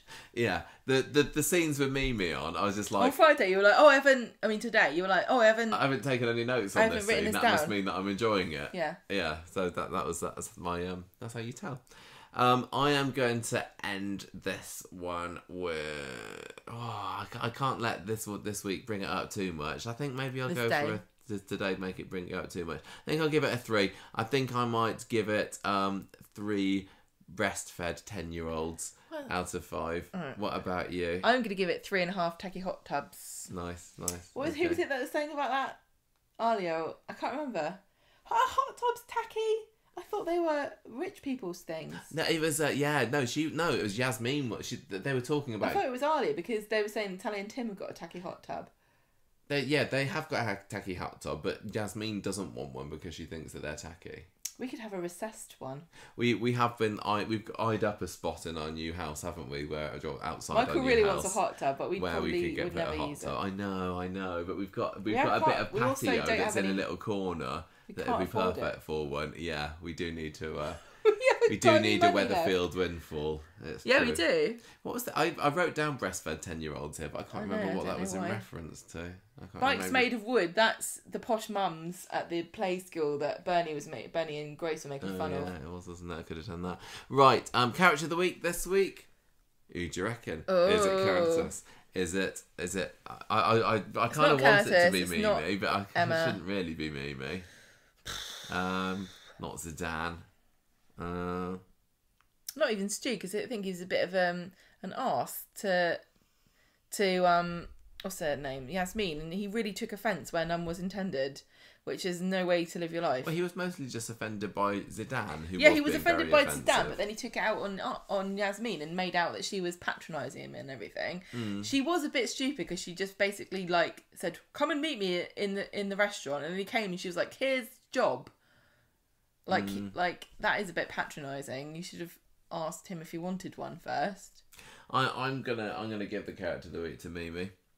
She stole it from me. All the other characters, there's ones that were like no or maybe, but she's the one that literally I couldn't even take any notes when she was on the scene because I thought she was so amazing. So for what little she offered, it certainly did the trick on me. I'm giving Mimi my character of the week. Do you have any Viennese wars? Oh yeah, she was offering the pink wafers, wasn't she? What about you, Grace? No, because Grace is evil, and I don't want anyone to think. This is the trouble. Whenever I sympathise with somebody, I always get really worried that people think that I'm trying to excuse their behaviour or anything. I just think it's interesting to try to understand where people are coming from, even if you don't agree with them. Look at the number of times that Phelan made our number 1 character of the week. I don't necessarily agree with murdering people, but I can see why you might end up doing it. Go on then. Cards on the table. Eric the dog. No, you can't give it to the dog. Why? I gave it to the pedo van man 1 week. You're giving it to the dog in the bag. I don't know who else to give it to because I think a lot of my favourite characters. No, I don't want to give it to Grace. She's evil now. I was a Grace supporter at the very beginning because I was like, yeah, it can be a bit of a drag when your mother-in-law's evil. I understand. How dare you? I just thought that was really interesting, and I didn't understand why Aggie was so mad at her all the time because there wasn't really anything in the show to explain it to me. And then when she kidnapped the baby and it all came out, I was like, well, I like her because this is exciting. But now she's just gone panto villain, isn't she? She's literally like the evil queen in Snow White. Yeah, a little bit, I suppose. Okay. I'm enjoying watching the story and I'm enjoying her and everything. And I think it is quite interesting to see her sort of rationalise leaving her child. And I don't want to... The thing is, I don't want to talk about it because I'm not a parent. There could be people listening to it going, well, everyone used to leave their kids at home. Well, you got left in that home once by your uncle when he went to the pub. Not on purpose. My mum and dad left me with my uncle and he forgot I was there and then he went to the pub and my mum and dad came home and I was in the house by myself and they went absolutely mental. The dog, Eric the dog. Eric the dog and Mimi get our characters of the week. Yeah. Well, what does that say about the week? I don't know.